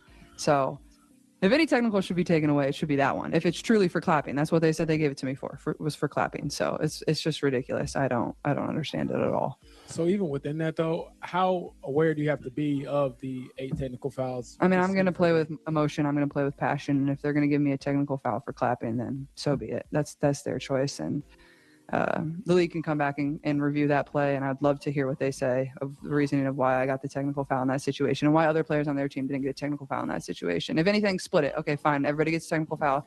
That wasn't how they were handed out. So I'd love to know. But obviously, that's what I went to Gerda and said. I said, why'd you give me a technical foul? She said, because I was clapping and instigating. I said, okay, then you just don't like competitive basketball. And that's just facts. That's just reality. So disappointing from them. Yeah, obviously it was a pretty dismal first quarter with only 3 points until Kelsey Mitchell hit that 3-pointer. Just what, from your guys' perspective, went throughout that first quarter? I mean, I didn't think we came out with much energy. I thought the way they really packed the paint bothered us early on. I think we let it bother us. We kind of just got stationary. We were just standing. You know, we got to cut, we got to move, we got to do things like that. And then we probably let, missed shots affect us too. Hello. Like, I looked up, I think 9 of our first 13 shots were threes and we made. Hold on. Hold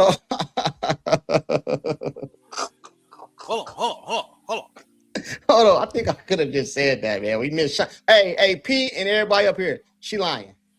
You know what I'm saying? Hey, Cece, stop lying, man. I need you to tell the truth. She ain't lying. She's doing lying, man. Hold on. Like, I looked up, I think 9 of our first 13 shots were threes and we made 1. And so, and I'm pretty sure might have been Kelsey's last attempt of the first quarter. So hold on, bro. She said 9 of their first 13 shots was threes and they made 1.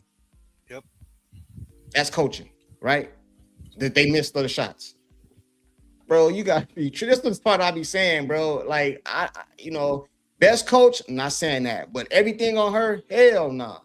Hell nah, man. Hell nah. Hey, I still play lying. Hold on, Doc. She lying. I want to finish this lie. No, I'm not lying. I'm going to explain this to you. No. Hold on. I don't want to explain it. I want to see the continue. I'll explain it to you. No, hold on.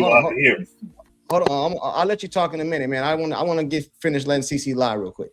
It might have been Kelsey's last attempt of. Let's start. I want to let her lie real quick. Hold on. 13 shots were threes and we made 1. And so, and I'm pretty sure might have been Kelsey's last attempt of the first quarter. So, can't live and die by the 3-point line, but also like get cutting, get moving. And then also they were scoring the ball at will. And like, that was the difference in really the rest of the game is we played in transition. We got stops, we passed, we cut, we moved. Even when they went zone, we were able to exploit that. So, can't get stagnant, got to keep moving, I think is probably the focus going forward. Cause I'm sure they'll guard us in a similar manner.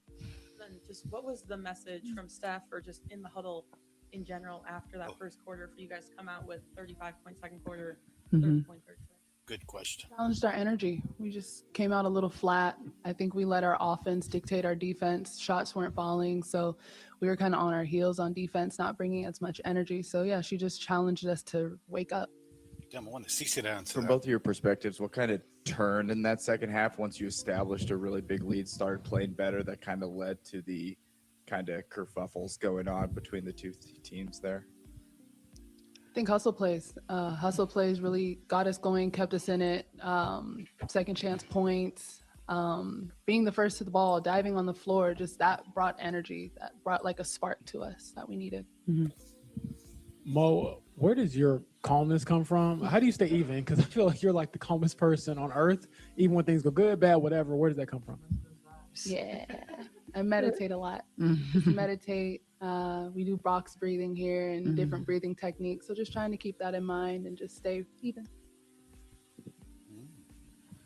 Hey, CC, stop smiling so much. Posted you that kind of started that whole incident. What did you just see from, I guess, your vantage point, and then what did you hear on the court afterwards?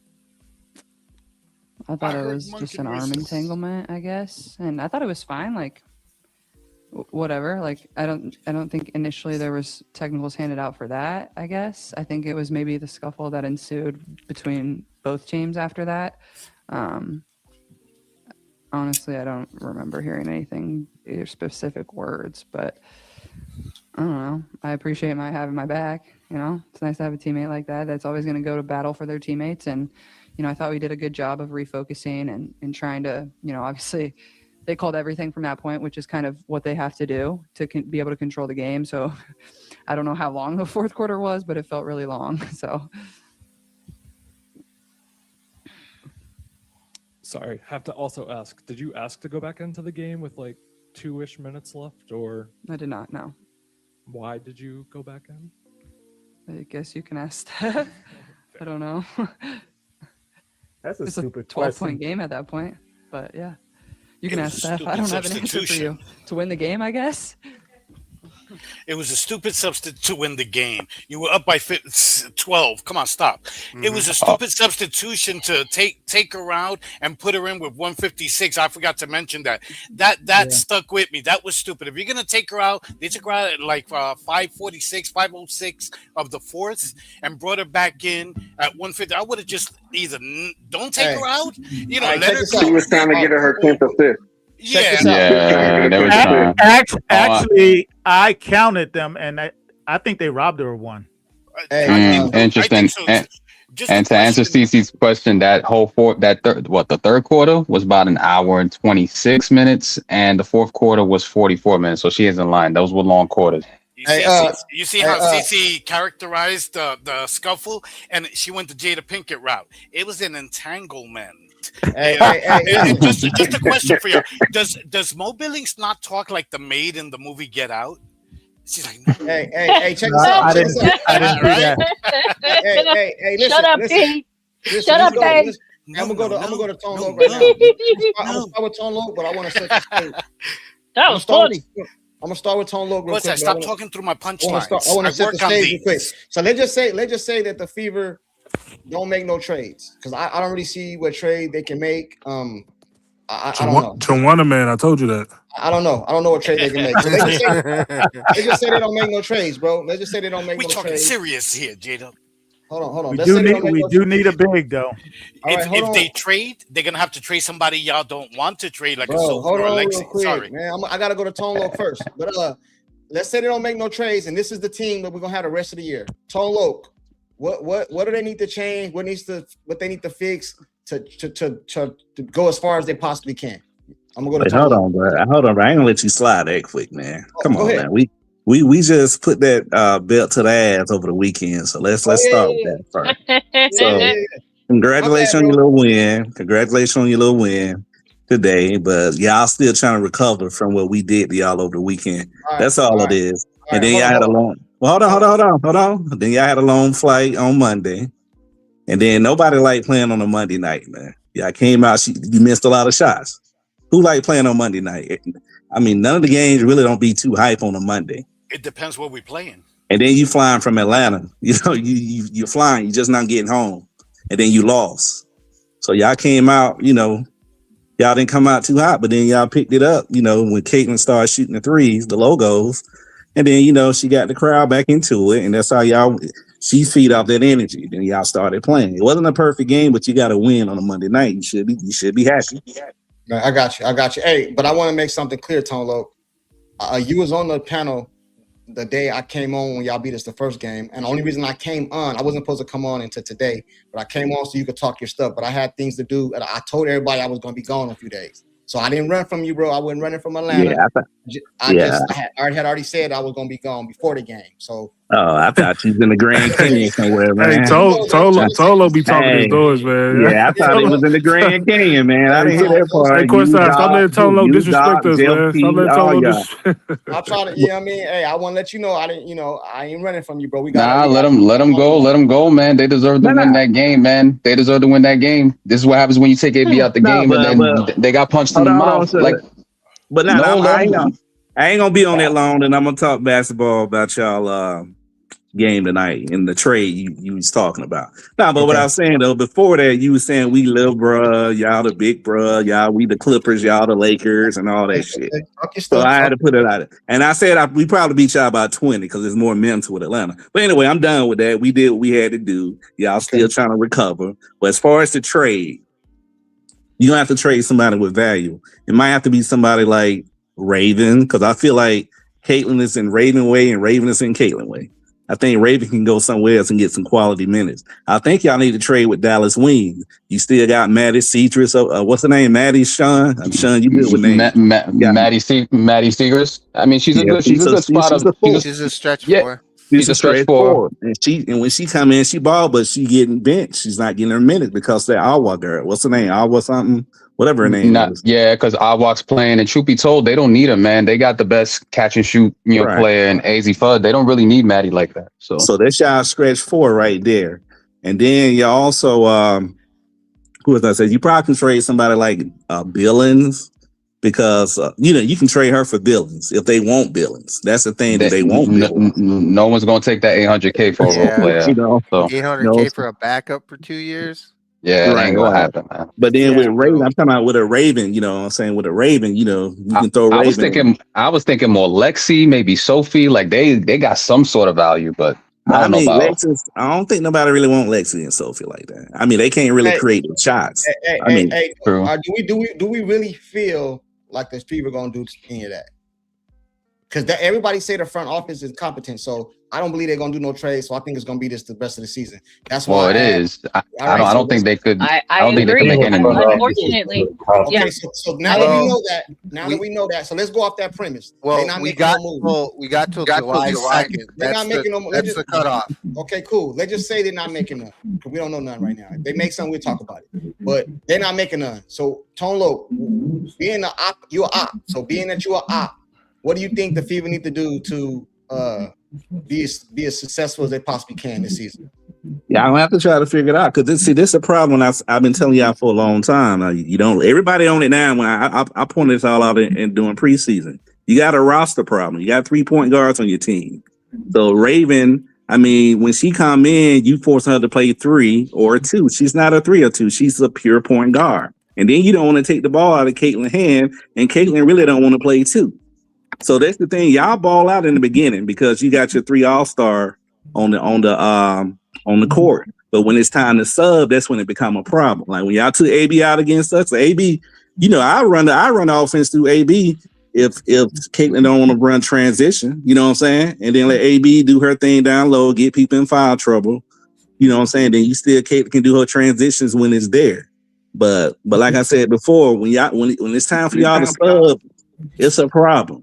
Because like I said, you take Caitlin out, then sometimes it's beneficial sometimes to take Caitlin out depending on the personnel when she's struggling on D.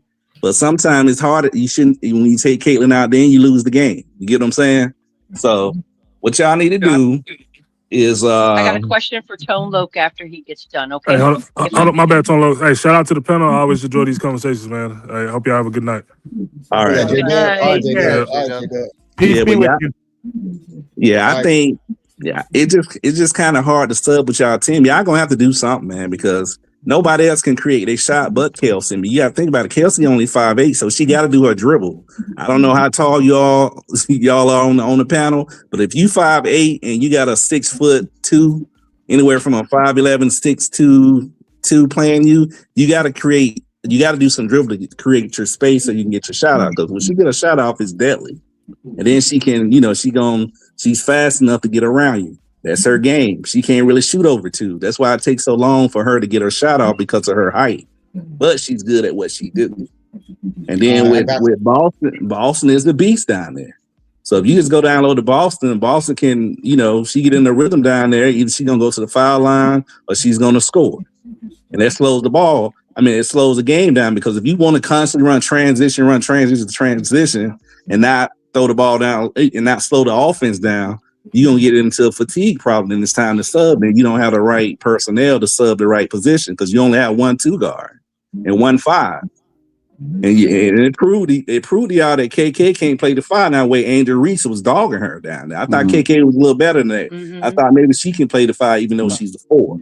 It's like Caitlin have to come in and play, not Caitlin, but Raven have to come in and play the 2 and the 3 when she's a 1.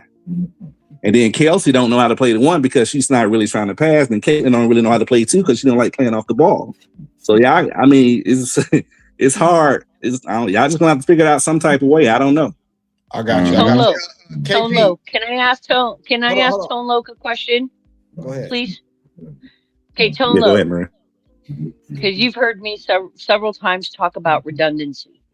Would you agree that we don't have redundancy? For example, my idea would be if pace is something we want to keep, right? When you want to give Caitlin Clark a break, I want to bring Raven in as the point, but keep that same pace going. I'm not expecting her to be Caitlin Clark. I'm expecting her to keep the pace going, keep the ball moving. And then when you need to give Kelsey a break and you bring Caitlin back in, then Raven should be shuffling over to Kelsey's position to keep that flow going. But I think that this team, one of the biggest problems is we do not have redundancy. We don't. I am not comfortable going, I'm going to send this person in to cover for that person, give that person a rest, and then it goes all to crap, right? I think that redundancy as far as Raven is concerned between Cece and Kelsey Mitchell is a good thing, but we don't practice it. Would you agree with that? At least with those three players, we do not practice redundancy. Yeah, I mean, but that's what I'm saying. Like earlier, like you telling Raven to slide over to the 2 when she's not really a 2 because she's not a combo guard. Right. She's been the good thing about it. She know how to penetrate and kick the ball out. So that like normally too, either they got a jumper and can shoot over you, or they can penetrate and make somebody else commit. Then you can kick the ball out. But the good thing but she's is starting to shoot though. Yeah, she's shooting, she is starting to shoot, and she's getting more comfortable with that. So that's what I'm talking about when it comes to Kelsey Mitchell's position. The more she gets comfortable with a catch and shoot, just to help that little bit of redundancy for those three players, and getting Raven more involved and giving those players a break. Yeah, but that's what I'm saying. She don't really have a catch shoot. She got a set shot, and she normally hit that shot in the corner. I got a question real quick. I got to go to KP. Hey, somebody got background, man. Thank you, Tone Loc. Appreciate it. Oh, no problem. But I get what you're saying, Maria. It's just that Raven is not really a catch shoot, and you need a catch shoot. That's why I say y'all don't have. You need another 2. That's what y'all need. I mean, Raven is the only value you got as far as trading. Brent is on Spirit Airlines. I gotta go to KP real quick. Hey, let me ask you guys a question. I know some of the same players on the team, but just rock with me real quick. Last year's team minus Kaylin played this team currently constructed. Who wins? What the Phoenix against team or our team right now against this Phoenix team? We had so many lineups. Last year's Fever team that lost to the Aces in the playoffs. Yeah, I know AB and Kelsey was on the team, but I'm just saying.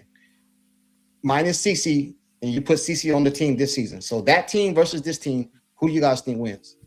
Against who though? Yeah, like what against each other. He's saying against each other. If you take last year's team and you play this year's team head on, Fever. With CC on each team? With CC's off last year's team. She's not there. Oh, okay. So we're just putting on this. So this year's team. Okay. Yeah. I was like, I needed clarity on that. I was like, what are you talking about? Who wins the game? Who you guys got?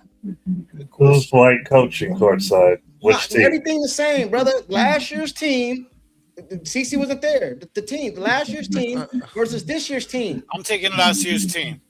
That's it. I don't know what's so hard about it. I'm taking last year's team. Hold on, real quick. Yeah. I don't know. I don't understand that question was, but I had more scores last year with the guards. See, Odyssey Sims was a scorer last year for y'all, so that was the plus. Yeah, and not only that, we lost 2 players that will be with CC. So who would CC have on her team? This year's team. Well, you can't. There's still some background.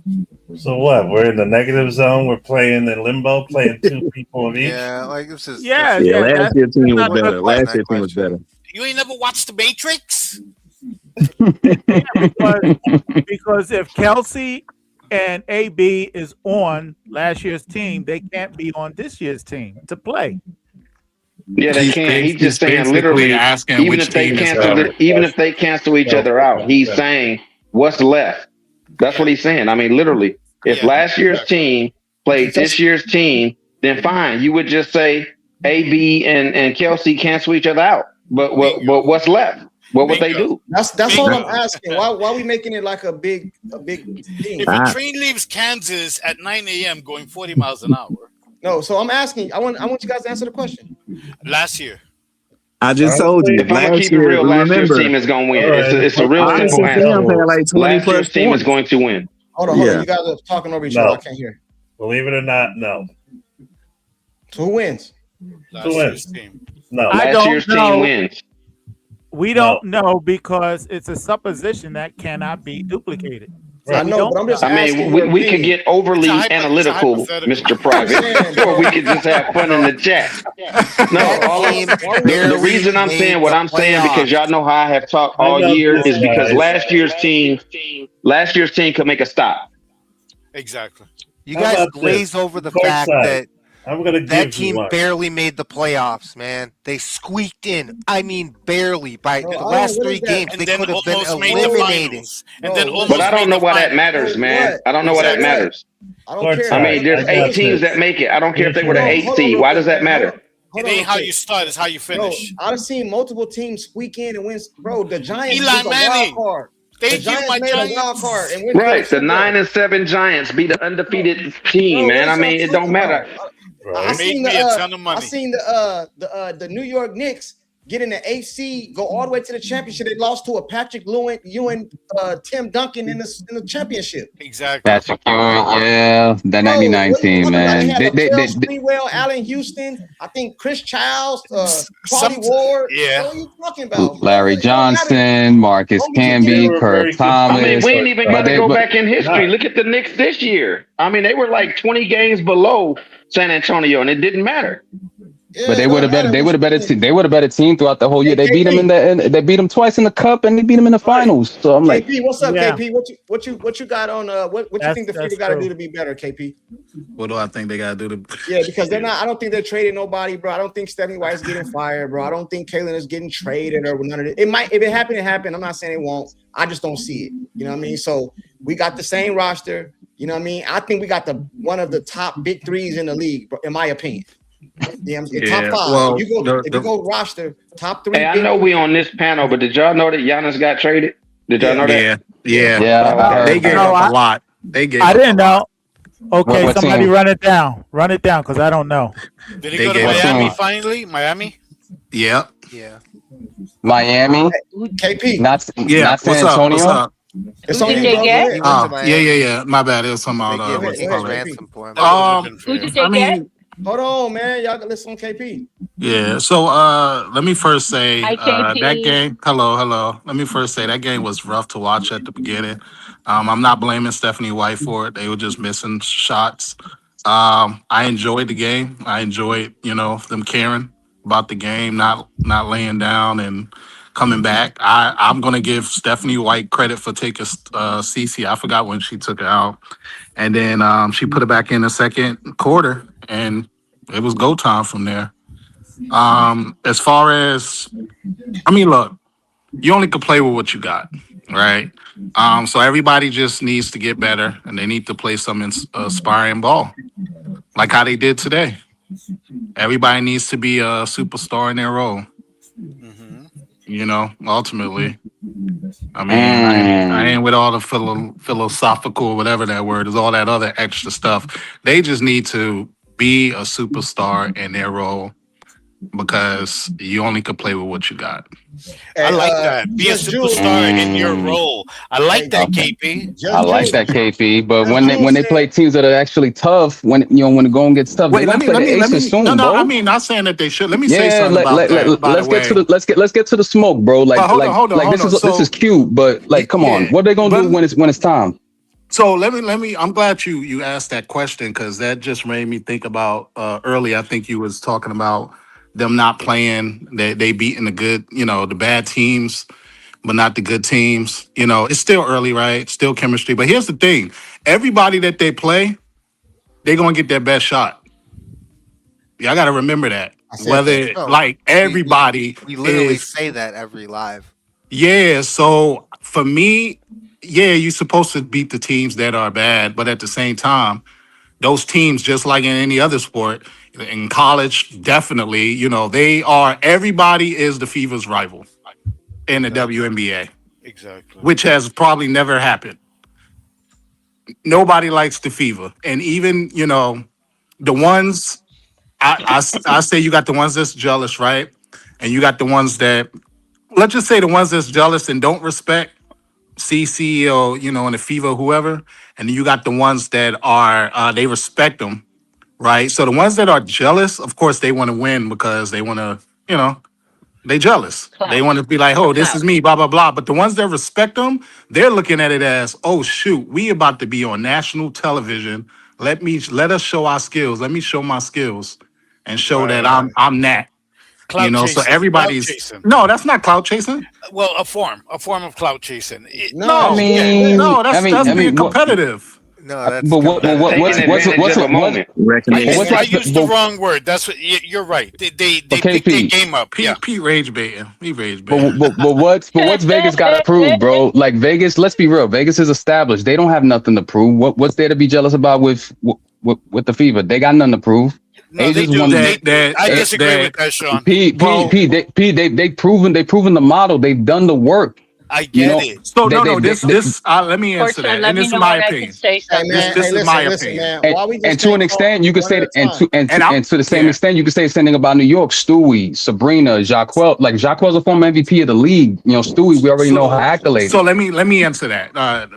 This is my opinion, only my opinion, because regardless, and we're just talking about popularity now, right? At this point, who is going to have national television for every game? Right, the Fever, exactly. And are they the only team that's going to have national television for every team? For every game? Yes. That's the answer, and that's my opinion. That's your answer, Sean. Opinion. Exactly. That's what the Aces got. All their games are nationally televised. It's going to be that way every year. Right. So obviously we just beat Phoenix, who's not I think they have 5 wins. They came out, smacked us around. I never thought we was gonna lose. You can go back in Live Wires chat. I told them in the chat, bro, calm down. They came out sluggish. I think Tone Low came up here, said it was a flight from Atlanta way over here. Monday night game. That? Yeah, Monday night game, bro. They came out sluggish. I've seen this happen multiple times. The Fever are a better team. The Fever are a better team.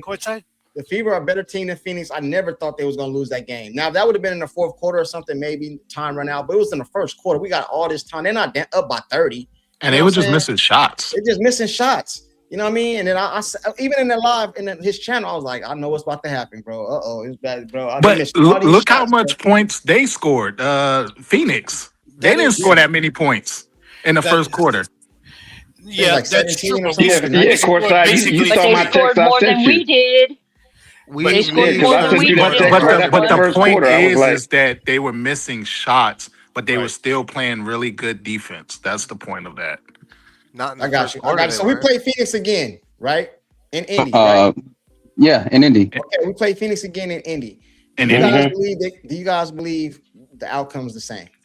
Yeah, we can beat them. They should, but they're gonna be more united to like punch them back, So they gotta be on their P's and Q's for that game. Like anything can happen. Can I be honest though? This is what we all got to consider. The question is, how mature will we be? Because the refs are probably going to be told to watch it early. Right. So we can't be getting in foul trouble, technical trouble, this, that, and the other, getting thrown out early and all that kind of stuff. We got to still play our game. So that's the question, is how mature will we come into that game? Brent, we could be mature. The whistle ain't going to be good, even at home. The people don't even have a home whistle. We don't get it. We don't get it 50-50, man. So what are they going to do? I'm not saying we won't be fouling. I'm saying we can't be emotional. I get you. This is what we're going to do. I got to get ready to get up out of here, man. It's almost 2 hours. I'm going to go around the panel, starting up top with Sean. Well, I'll go with Maria women first. Is she still up here, Maria? Yeah, I'll go Maria first. I am. What you think about the last question that I asked you, and you can sum up everything else we talked about today. What you think about the Phoenix game? What thing is Wednesday? Is it Wednesday? I'm going to say this because you asked a question earlier. What is the future of this team? Yeah. And if we don't get trades, I'm getting like Pete, you're freaking scaring the shit out of me. Okay. Because now I'm going, in the movie Seabiscuit, right? My God, I am turning into Pete. God forbid. Remember in the movie Seabiscuit where the jockey says to him, "You are small, but you are mighty." I wish I could say that about the Fever because we're small and unfortunately we're not mighty. Some changes, some trades have to occur. I do agree with you guys saying that some of these trades we may not be happy about, but sometimes something's got to give. Because if we don't do this, it's going to be a struggle every game. We should not be struggling against this Phoenix team. And yet here we are. We shouldn't be struggling with the teams that we should have beat and mightily and easily, and we haven't. And it's not going to get any easier throughout the season. And does it sound negative? Perhaps, but it's a fact. It's a fact that we are small and we are not mighty. And when it comes to the teams that count, we don't have it. And I am concerned about that. Do I wish that I had a magic wand and said, you know what? I'm good. If I own this team, I'm firing Stephanie White and that whole front office. Everybody is gone. I'm going to get an NBA coach, get them, in line, get them playing the way they should. It doesn't matter if I don't have the size on this team.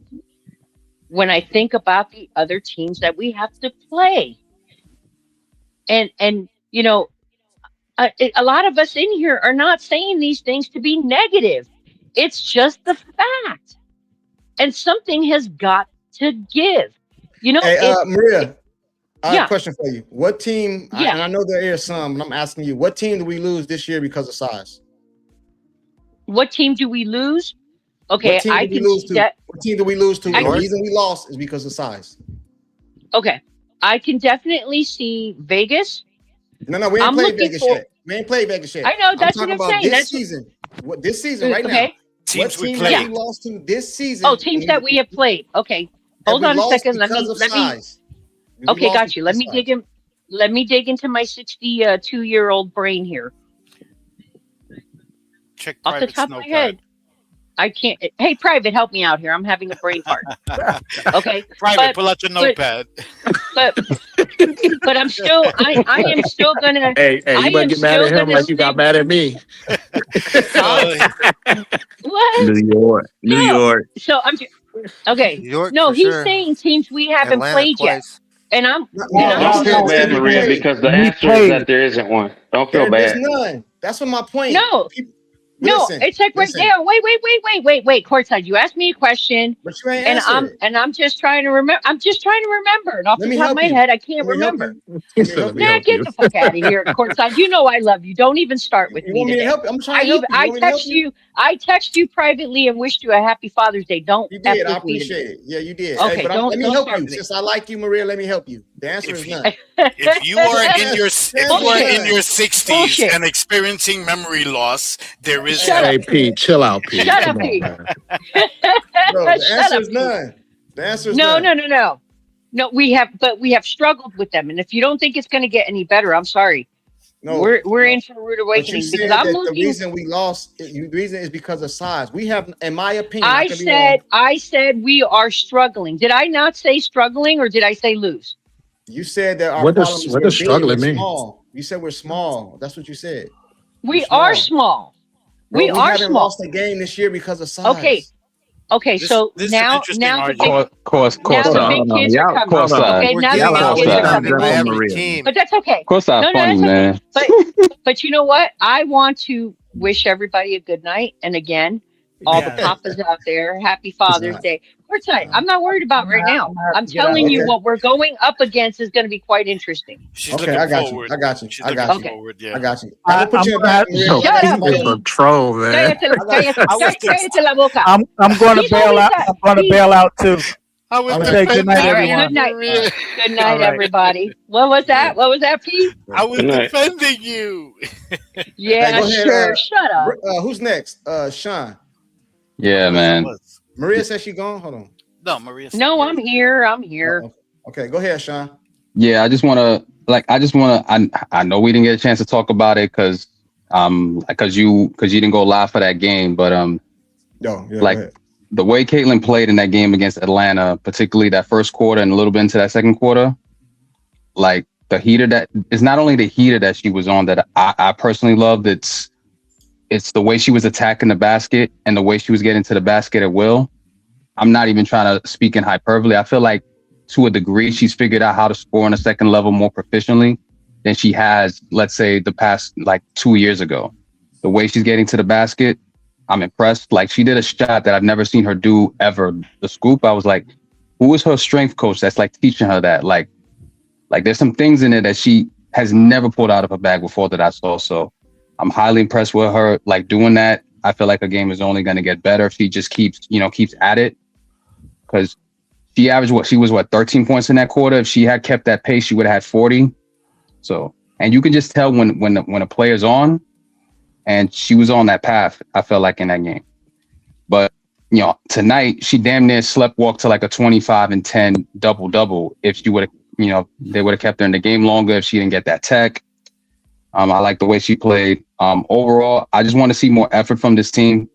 The way that they did tonight, not just against the bad teams, do your best against, the teams that are actually way more talented and constructed better than you. Like, even if you lose, like that's what I want to see. And to answer your question as what exactly it is that they need a stretch 4 to help spread the floor out, to make the defense double-minded, to like help out, your stars so they don't have to, carry most of the load, even though it's their responsibility to carry most of that load. And they need an athletic big in particular to help back up AB, because we saw it in that Atlanta game. The minute she's not there, the paint is wide open.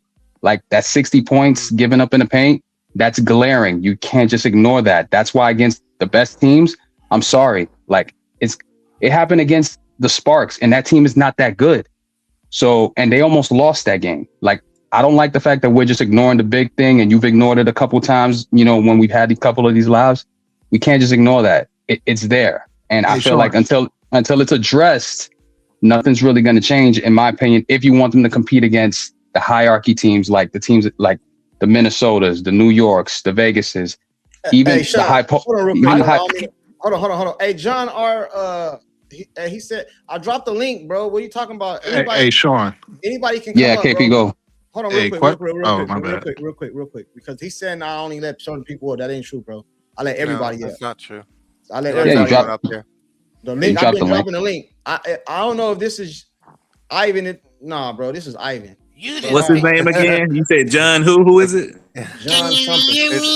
It's don't let Ivan up here, please. That's Ivan's voice, bro. Yeah, he's a coward, man. That's all. He's a coward. Go ahead, Sean. My bad. I got a question for Sean real quick. Oh, let's finish. It was regarding that. Okay, go ahead. If you don't mind. So, Sean, yeah, where should they get this big from? I feel like they have it already. I feel like they have it in Passat, but I feel like they're not utilizing her because of, the rookie contract. They don't want to put her on, they don't want to put her on the roster right now. But that's on coaching, in my opinion. Like, if they so are you basing that off of her height? Yeah, and the fact that she's skilled, and I've seen her play, bro. Like she's got it. They're just not utilizing. She's not a big though. Like she's not a position's not big. She's a stretch 4 though. She's a stretch 4. Like, I'm not saying. I said a stretch 4 and an athletic big. That's two different things to me. So, yeah, and they need an athletic big, a backup big for AB, because I'm like, if they don't have a big down there in the paint, bro, like it's like every team is like they get the signal. They're like, oh, we get AB out the game. Let's be aggressive. Let's attack the paint because they're gonna go small. We've seen it. We saw it against the Sparks. We saw it against Atlanta. Like, but you hear what you said? She's a stretch 4, right? We talking on offense, right? Yeah, that's on offense. Well, and what about defense, on defense? Yeah, on defense they need a big.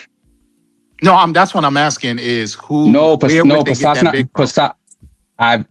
Bro, they could scout overseas. There's plenty of bigs overseas that they could scout, but they don't know how to scout overseas for bigs.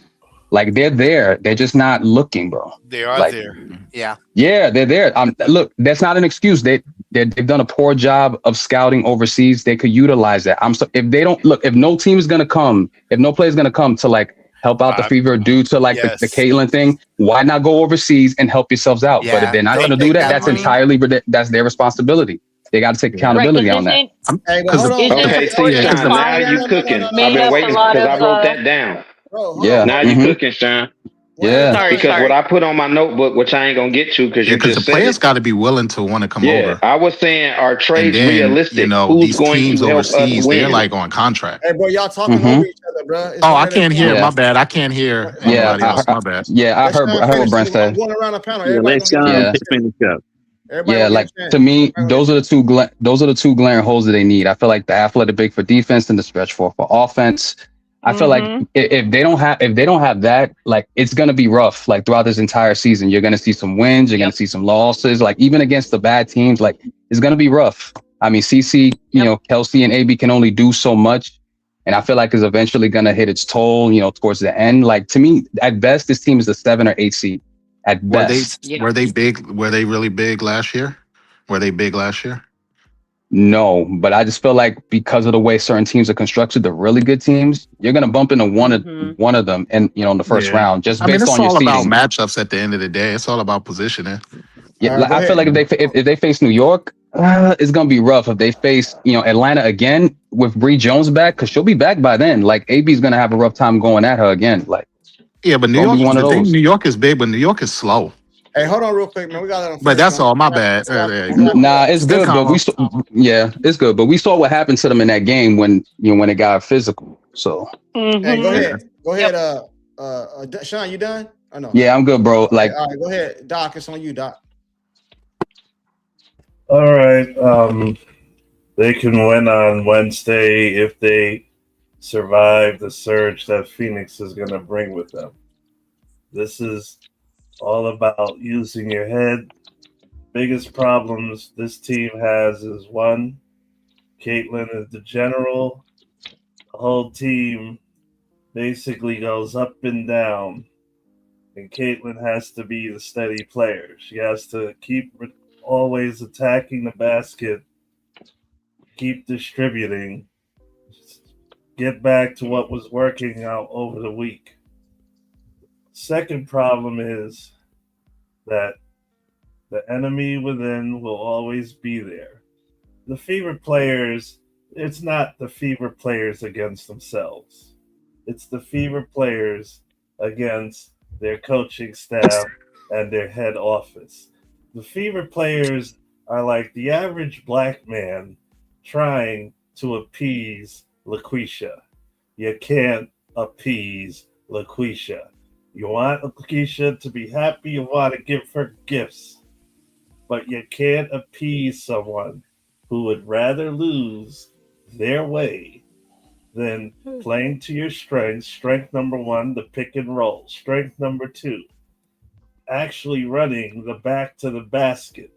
They ran the back to the basket in the second quarter and some in the first quarter against Atlanta. They're best at the 77 Portland Trailblazers style and running. Your coaching staff don't believe in it. Your head office don't believe in it. Their biggest, hardest thing is these girls need a defensive coach. These girls need a defensive coach, even undersized. They need a defensive coach. The Atlanta Dream are in the position that the 2024 Fever were. They believe in their teamwork now.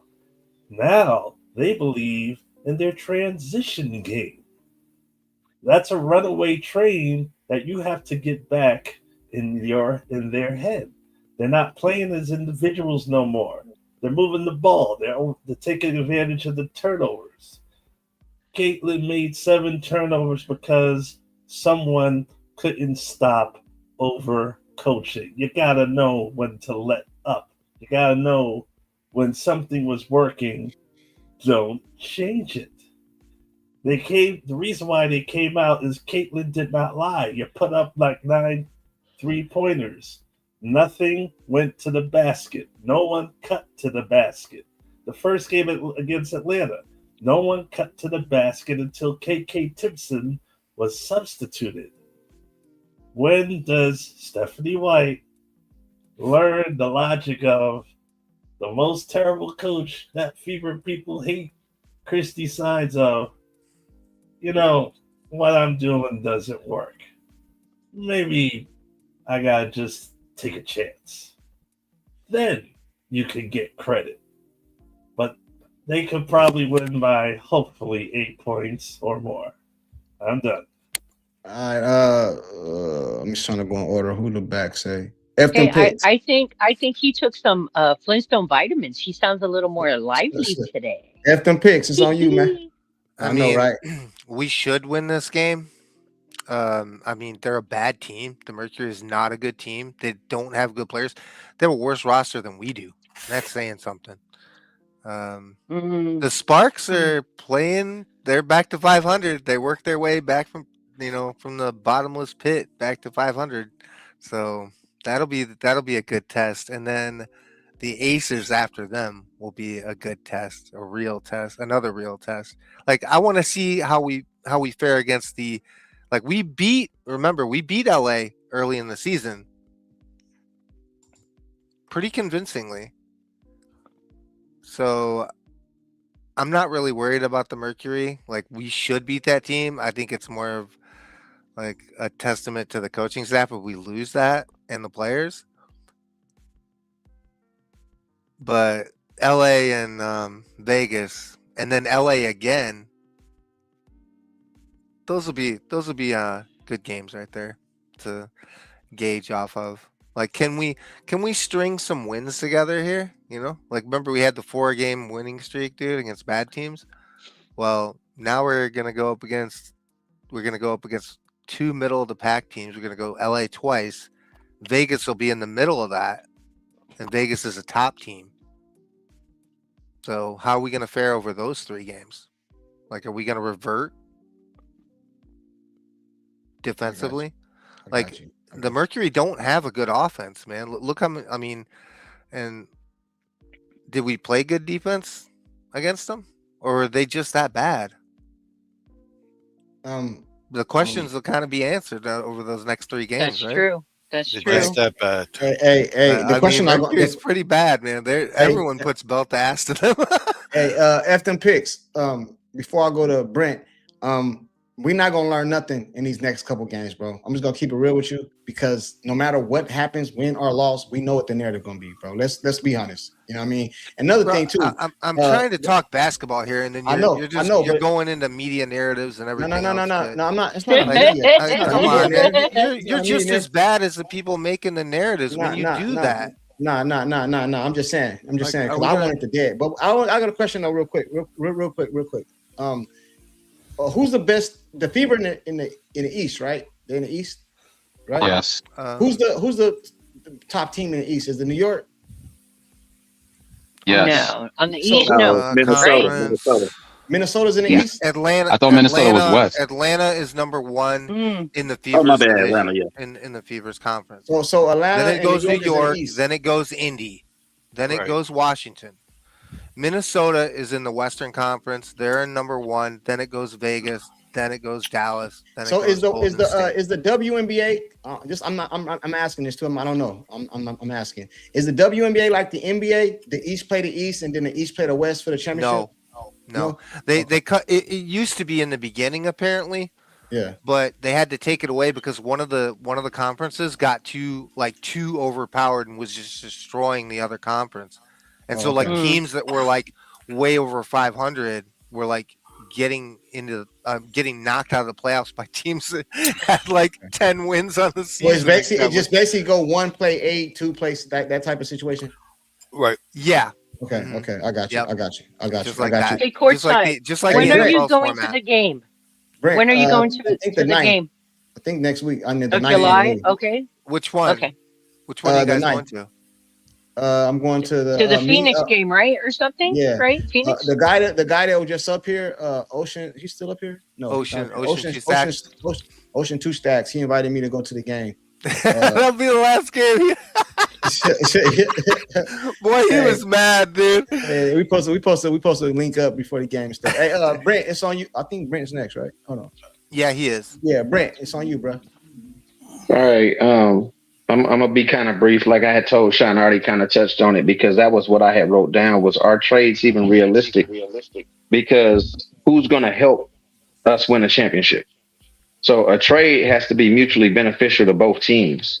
And you know, whoever we think we have a value, the way that we talking about them, why would somebody else see them with value? So why are they going to give us a better player for the player we trying to get rid of? I mean, that's probably not realistic. Just keeping it real. So we may have to cut somebody and seek an unsigned player outside of the league. I mean, I don't know that the trade is going to happen. If we're going to do something, it's going to have to be a cut. Whatever dead money they got to eat, they're going to have to eat it. Now, is the front office going to do that? Who knows? But that's going to be our thing. And then when it comes to the bigs, I was sitting here, when it comes to the teams above us, Atlanta has Okai and Reese, and that's it. 6'6", 6'4". That's it. I'm not saying they're not good, but that's all they have, over 6'4". Golden State has 3 players, and none of them play. They have a 6'4" Fingal, a 6'5" Pretzel, and a 6'4" Rupert. I think Rupert is hurt altogether because they don't even have stats. The other 2 average 2 points and 5 points, 4 minutes and 5 minutes. So even though they have 6'4" and 6'5", they're not even playing them. New York has Zoo at 6'11" and Jones at 6'6". That's it. No one else over 6'4". I know they have Stewart, Sabali, and Phoebish, but nobody else over 6'4". Nobody else over 6'4". I'm just giving y'all the reality of it. Las Vegas has nobody over 6'4". Period. They have nobody over 6'4". Dallas has now, they have somebody named Cooler who must have just came from overseas or something, who's 6'6", and they have Lee Uru at 6'7". That's it. The number one team in the WNBA starts a 6'2" player that we got rid of at center. That's who they have. Now, though they have more height coming off an injury, reality is right now they're number one in the W with no height. So I'm not going to say that height does not matter. What I am going to say is dog matters, effort matters, boxing out where you're called for over the back matters. This is how you eliminate height. Yes, they're going to out-rebound you sometimes, but we got to be realistic about what we talk about when we say height and when we say talented height. Because some height is just big. You know what I'm saying? Some height has no footwork. Some height, if they put the ball on the floor, is an automatic steal. The ball is getting ripped if they're not keeping the ball high. Some height does not know how to pass out of the post. Some height is just big. You know what I'm saying? So if they're not a skilled big, they really don't hurt us. And if you notice, some of these bigs are so clumsy and awkward. If you run them up and down the court, the coach is going to have to take them out because they're going to become a liability. Now, yes, in certain sets, you can say you have an inside presence, a shot blocker. If they run in zone or whatever, run them to the big. Whatever. I get that. I really do. But when it comes to skilled bigs, the league is not full of them. They're just not. True. And that's just what it is. I just named you 1, 2, 3, 4, 5 teams that are quote unquote above us because Golden State technically is below us, but we know they're a good team. And I just gave you the real. So I'm not saying height doesn't matter. I'm not saying we couldn't use bigs. I agree. AB is not going to play 40 minutes a game. I would like to have a backup big. So I'm not knocking the idea. It's just but how I am we get saying, what's that? It's just how we get the big, like, because none of us really know that answer, you know. Well, that's what I'm saying. Like Courtside be saying, 10 days. We have to be realistic about what we have. So either, because like we're saying about trades and stuff, if we don't like our bench or our backups, who does? And I'm not saying that they're all just totally terrible, but I'm saying you got to be realistic. So if you're going to cut Doncic, then maybe you cut Doncic. But when we talk about 6'4" Passat, she's not going down low banging. She ain't giving you no inside presence. She's a stretch 4. She's a stretch 4. Now, my personal question is, what is the deal with the other girl that we picked up that plays every blue moon out of Michigan State, Van Sloot or whatever. I'm like, I don't know that she was worth the pickup. Don't forget, we picked her up. You know what I'm saying? We could have got a big then, but we picked her up. And I don't know what she really contributes. I'm not saying she sucks, but I'm saying I don't know what she contributes. So when we talk about again, going back to Passat, my question is, again, we can question the front office, we can question the coaching. I like Passat. I'm saying that. But there is a reason why you would put her on developmental and not have her on the roster, and then bring in someone like Van Sloot, who's not even really playing, and put her on the roster. So we don't see practice. I don't know if she's hurt. I don't know if she's not able to pick up the system. I don't know what it is, but I think she's good personally. But she ain't sniffing nothing, and we have to answer ourselves why. So maybe she does need the development, because it's probably defense, Brent. Nobody's playing defense though. I mean, I get it. I'm not saying you're wrong, but I'm saying could she be any worse than some others? Because when she played in the preseason, and that's the only tape we really got on her as far as WNBA, she played fine in the offense, but the defense she was a little lax. Yeah, but that and again, I'm not knocking what you're saying, because I agree, but at the same time, we all as a panel have said no one looked good on defense for the first. I know. I was just going off the tape that I see. Yeah, but I'm saying if they're saying they didn't have a system, then that's probably why she looked bad. You know what I'm saying? It's like, guess. You know what I'm saying? Like, when you're not a great on-ball defender, you have to fit into the system. You've got to know where you're at. I mean, that's like being a Deion Sanders cover corner and most corners that play zone. If you don't know your zone and you don't know your area, you're going to look bad. It is what it is. You know what I'm saying? So if the system wasn't in place for her, like Lexi was saying, or Sophie was saying, we've got other sets, but we can't run them because people don't know what they're doing. That's what she said out of her mouth. Mm-hmm. So if that was factual at that time, we know they were sucking in the preseason. So to not give this girl anything along, so I'm saying, like when we let someone go, we could have brought her in and put someone else developmental, but we didn't choose to do that. So that's my question as to why, considering she is a 6'4" stretch 4. So, but that's there. Bottom line, when it comes to the game, I do see us beating them the second time around. Like I said, I just think we have to play composed. We can't allow, because you got to realize, with all due respect, Phoenix ain't got nothing to lose. Phoenix already plays a bit of bully ball because their leader is AT. That's what she does. Yep. So if they just want to come in and muck it up, and they like 3-15 and not going to the playoffs, they could come in and just muck it up. And if they beat us again, that was their Super Bowl. So we've got to be able to play composed. We can't come out and just bang. We can't come out and just match energy. We've got to be able to bang without all of the extra. We can't be talking a lot. We can't be flailing a lot. We can't be throwing shoulders and elbows back, because they usually get the second person who did it and all that kind of craziness, man. So we've got to come out and play composed. We're a better team, period. I don't care what nobody says. We're a better team than Phoenix, and we need to come out, play fundamental basketball, and get out with a win. And that's it. Do you think that's why Mo Good night, everybody. Have a safe night, okay? Take care, everyone.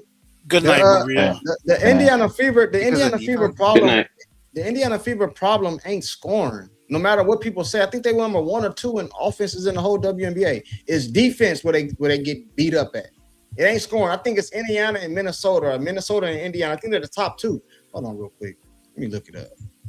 I don't think it so says anymore. Indiana at 92.4 points per game, Minnesota at 91.5, Atlanta at 90.2, Vegas at 90.1, 85.5 for the Liberty. Top 5 scoring teams: Indiana, Minnesota, Atlanta, Vegas, New York. Indy number 1, Minnesota number 2. Where we at on defense, Courtside? Let me look up the defense. Defensive leaders: Minnesota, Atlanta, Vegas, Liberty, Washington. All the top. They ain't even in there at all. They're all the way at the bottom. Yeah, you would have to check the bottom 5. Yeah. Hey, they're not even. Let me see. Blocks. They're not up there in blocks. They're not up there in rebounds. They're not up there in steals. They're not up there in nothing, man. Free throws. Free throw percentage. They're number 3 in free throw percentage. This the field goal- Fever? Yeah, the number 3, 82.3. New York, Toronto. Hey, but listen to what you're saying, bro. That's why we need to be able to get to the basket more. I know we're a 3-point shooting team, but when you're in the top in free throw shooting, you got to get to the line more, man. So our problem is defense, ain't offense. That's why I be saying the Stephanie White offense. Well, Stephanie White offense number 1 in the league. No one in the league. Don't disrespect Cheryl like that. Minnesota champ. Don't do that. They say it's the number 1. They say it's her offense, so it's the number 1 in the league, bro. I don't know. That's just a fact. It ain't better than Minnesota, bro. It ain't better than Minnesota, No, he's bro. saying points though, Sean. He's saying points. I'm saying, they are better than Minnesota. I'm looking at it. They say Indiana at 92.4 with 46.2 field goal percentage. Minnesota is 91.5. Matter of fact, I share the screen. I don't want nobody to think I'm lying. Now, if somebody lied, I didn't lie. They did. Who is it right Hey, here? who got the best defense again? Hold on, I'm gonna show y'all right now because I don't want nobody to think I just made that shit up. Here we go, right here. Bam, on the screen. Y'all can see that, right? Right there. I can see it. Y'all see that? Offensive leaders, 2026 regular season. You see that right there? Offensive leader, Indiana, Minnesota, bro, right there. Yes, but bro. So people, that's what I be trying to say. People just be talking, bro. Oh, it's a Stephanie White offense. Okay, cool. It's the number 1 in the league. Now what you listen. Okay. Hey, listen, bro. You do know Stephanie White is a defensive coach, right? Bro, I don't know about all that. Now all go I to know the defense. All I know, it don't say. All I know is it say Indiana Fever offensive leaders number 1. Minnesota is number 2. That's all I know. That's what it say. God, so when people get on here talking about, they're like what they should be talking about the bottom defense. of the barrel in defense. They should be talking about I've been saying that all year though. That's what I'm saying. I've been saying that all year. Talk about the defense. Courtside. Next time, go to reference.com and type in per 100 possessions because I want to see something per 100 possessions. That's all. I want to see something. All right, I'll do that for you just because I rock. Yeah. With you. I rock with you. I want to see who's nice per 100. Go to reference.com, NBAreference.com. NBA? Yeah, one of the two.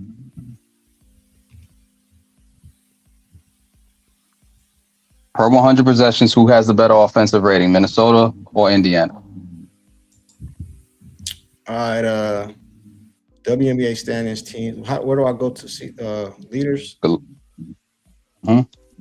Because it just showcases who's like more even key on offense and on defense. Like it keeps it at a level playing field. So he doesn't know how to pull it up, Sean. I don't know how to pull it up. I'm on it right now, but I don't know how to. He doesn't know how to track it on the site. I don't know how to track it. I can show you. Hold on, let me show you. You can tell me how to do it, but I'll show it right now. That's gonna be tough from here. So let me see. Well, I can pull it's Pete's turn. Go ahead, Pete. Let me see. Hold on, real quick. Did y'all play New York yet? Yeah, we did. Yeah, we did. We folded at the end of that game. Of course we did. This is it right here. This is it right here, brother. So tell me what I'm supposed to do. Don't worry about who we playing, Tone. Look, stay out of our locker. What I'm supposed to do? It's funny those top teams up there, Hardy. Y'all haven't played nobody. I know. We're 2 and. I'm about to give y'all some. We're 2-7 against top teams. Hey, so what do I do? How do I do it? Conference. What do I do? Oh, per 100 possession stats. Okay, hold on, right here. Yep, there you go. That's the one. Indiana 7. Indiana and who's number 1? They're number 7. Who's number 1? Minnesota, Atlanta, Vegas, New York, Dallas. All the top teams. That means we got a lot of work to do, Courtside. Per 100 possessions means it's all even kill. So that's what that's why I was trying to tell you. But you gotta add caveats per 100. Per 100 possessions per 100 though keeps it at a level playing field for all teams. That means there's no handicaps. That's why I brought that up, bro. Like, come on. Like, all I know is the number 1. I don't know nothing about all that. Hey, go ahead, Pete. I got you though, Sean. I get what you're saying. Yeah. You can let me have my moment, bro. I'm about to give you. Had to humble you a little bit, bro. God, you gotta wake you up, man. How many games have 100 possessions? I thought I was next. I'm about to give y'all some hopium. Go ahead, Pete.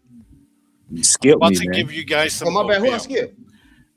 You always skip me on purpose, man. It's Tone Low time. Brent. Oh, go ahead. But the screen moved. Somebody dropped out, so it moved on me. Well, go ahead, Tom Loc. I'll go to you. Yeah, because Pete gonna be forever. You know how he do. Why? Why do you cut me so man, deep? Why do you cut me so deep, brother? Why? Nah, you the man, Pete. Nah, but Doc hit it, man. Everything I was gonna say, Doc said it, man. I did agree with Doc this time because he's a big hater of Atlanta. But anyway, in order for y'all to win, man, y'all got to play hellified defense, man. You just got to lock down on defense because one thing about Atlanta, we used to have like 21 turnovers. We'd shoot 20 plus threes, probably shoot 20%, and then we still used to win the game. Why? Because of our defense. So the thing with y'all just score offense, then y'all don't have no transitional defense. You scored and you give the points right back. And then also you don't really have a rim protector because AB be out of position sometimes. Well, not on defense. She's just not really a shot blocker, but she's a beast on offense. But yeah, y'all just need to work on defense because the thing is, the way Caitlin played against Atlanta, she was giving it to Howard. I give her props on that. Like Sean said, I seen some tricks she pulled out the bag that I never seen before. She was hitting the mid range. She was heading on the left side, and then she hit a jelly. Yeah, she was doing a whole lot. But the thing is, she says she's the best transitional guard, which is true. But transition start with defense, steals, deflections. You know what I'm saying? So if y'all not playing on defense and you constantly giving up points, I mean, you just gonna have to outscore the person, and that's kind of hard to do because y'all don't really have that many people to sub to fulfill like y'all 3 all-stars that y'all have. Yeah, so that's the worst part of their defense, Tone, is the transition defense. That's where other teams get their most of their points on us. Right, because we had 10 steals against y'all. And then like Doc said, Atlanta found a transition. Now we got everybody. Angel Reed can start transition. Canada, we got a lot of people that can, just run the court. But with you guys, you don't really have that. Sophie's not about to go down there. What's her name? Kelsey, AB, and who else y'all have? Your 4. Your 4's not gonna start a break. The only person that started a break is Caitlin, and she doing it off a missed shot because soon as they shoot the ball, either she gonna get the rebound and she's pushing it because she don't want the defense to set up, or either it's coming straight out the backs and she's in full speed and they giving her the ball because she hate half court offense. But at the end of the day, that's what it boiled down to, the half court offense. So y'all got to play defense and y'all can continue to get y'all points up. But then when y'all come to y'all half court offense, you have to at least run it through AB or either Kelsey. So, but and then like you were saying earlier, Courtside, y'all number 1 in offense, but y'all got the weakest schedule. They set everything up pretty for y'all, especially our first 8-9 games. And then before y'all played a good team like Atlanta, y'all had like 6-7 days of rest. You know what I'm saying? So now everything is about to flip flop. But like I said before, if Caitlin can keep playing the way she's playing, and AB can continue to be dominant down low, but y'all gonna have to slow the ball down, let AB get the ball so y'all can rest because, like I said, y'all defense suck. But yeah, just work on y'all defense, and that should set y'all free. Y'all might have a chance to get. You'll be a playoff contender if y'all can just work on y'all defense. I'm you. Done. Yeah, I got you. Hey, Pete, it's on you. Last but not least, my guy Pete, man. I'm about to give y'all some hopium. I'm looking at. I am. Listen, I'm looking at TeamRankings.com.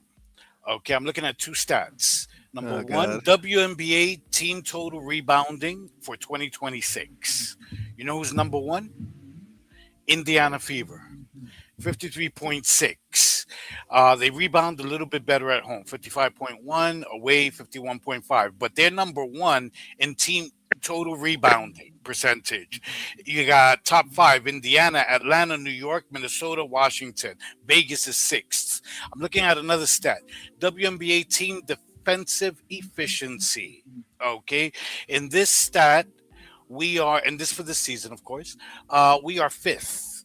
Behind Minnesota, Atlanta, Golden State, and New York.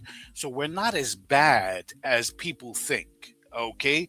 The problem is that we choose to miss a lot of shots. We often choose to miss a lot of shots at the same time when we choose to play shitty defense.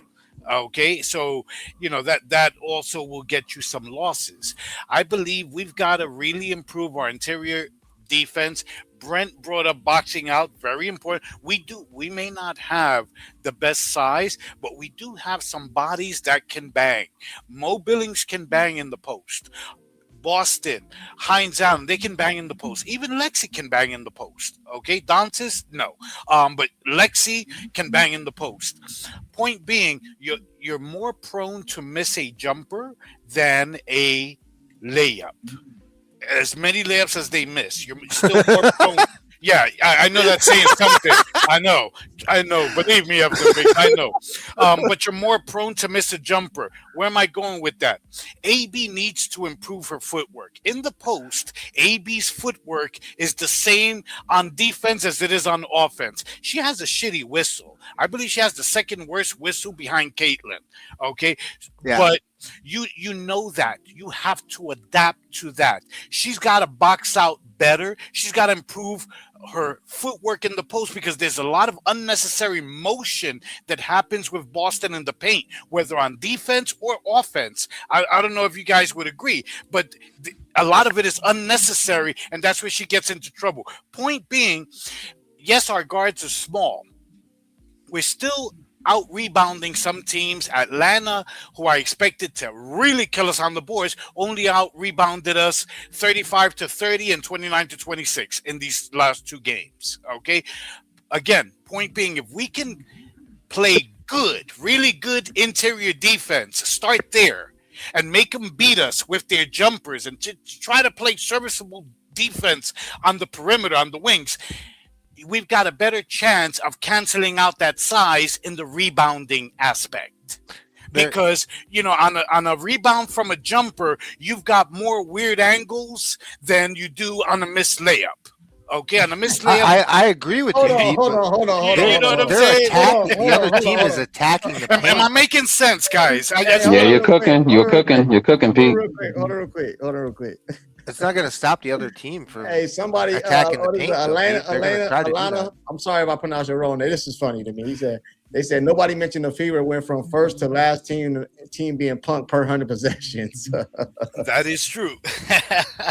Okay, so I made the point about the defense.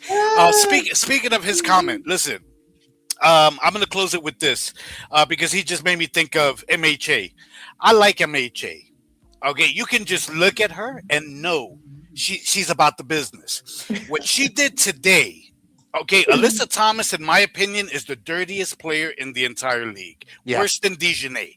You saw the elbow she gave Caitlin. That typifies the Caitlin whistle right there. That if you ask me, Pete, give me one play that really shows how bad a whistle Cece gets, it's that one. Okay, and there's many to choose from, but that one, because she got elbowed in the face and, Thomas got away with it. She gets away with it all the time. Point being, I love the way MHA, see, there's a difference between just joining, come on, getting up to some, walking up to someone and after they fouled your player, your teammate, and be like, come on, man, don't do that. And there's a difference between that and what MHA did. What MHA did was like, nah, let's go. What's up? Yeah. That's what she did. She punked her, man. Yeah, that's a dog. And you know what happened, guys? Go watch it again. I'm glad you said that of them picks, because that's where I'm going. Alyssa Thomas is like, she's that grown woman's strength. She's a thug on that court. Let's be honest. I've never seen her back down from anyone. Me neither. Thank you. She punked her. I'm so glad you said that. That's where I was going. She punked her. What you saw in Alyssa Thomas's face was, oh shit, somebody stood up. That was the face when a bully gets bullied. And I believe hey, listen, man, if they do a cage match, I'm betting the house on MHA. I'm betting the house. Hey, can I ask a question? Let me ask you a question, Pete. And I just want to say they needed that. They needed that. It's going to what you're saying. Because you know me, I'm full of hopium, right? Could that be something that changes the team around? It could. Knowing somebody stood up and we know she gonna, because before in the Washington game, she kind of just came in between her. Hey, come exactly. on, She just stood in between. This game right here, she was kind of like, let's get to it, you know. Brother, let me tell you something. Caitlin said something she didn't even say when Sophie went after JC. She said in the presser that you played a little while ago. They asked her about that incident, the scrum, and she said it's great to have a teammate who will have your back. That feels good. It's great to have a teammate. She didn't say teammates. She said it's great to have a teammate who will have your back. That can absolutely, guys, you have to understand. I mean, that's the closest, since you can tell me if I'm wrong, since 2024 when CC entered the league, that's the closest I've ever seen the Fever come close to blows. That's the closest I've ever seen them come to maybe, oh shit, we don't know what's going to happen. This shit could escalate. They were up in there. I like that CC's talking shit, even though you know when the shit hits the fan, CC's gonna be like, I'm out of here. Yeah. She's gonna pull a Derek Jeter. I'm out of here. But still, you know, I like the fact that they all stood there. It wasn't just one player. It doesn't work when one player stands there and the rest of the team walks away. It only works when the whole team stands there and your opponent sees what's up.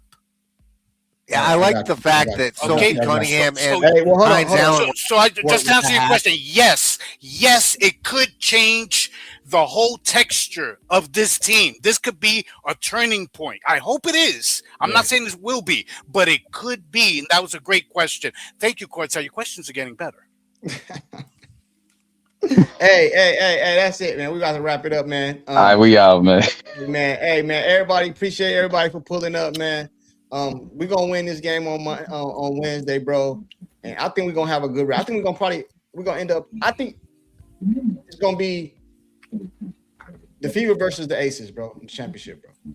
Who you say again? Who was that? What? Say that again. Dream versus who? Fever versus the Aces or Fever versus Minnesota, man. Oh God, Courtside, why are you doing this, bro? Hey, you don't gotta say, bro. Hey, you set yourself up for failure, dude. Compilation league.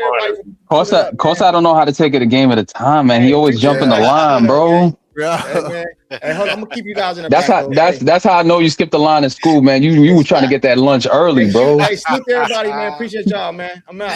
All right.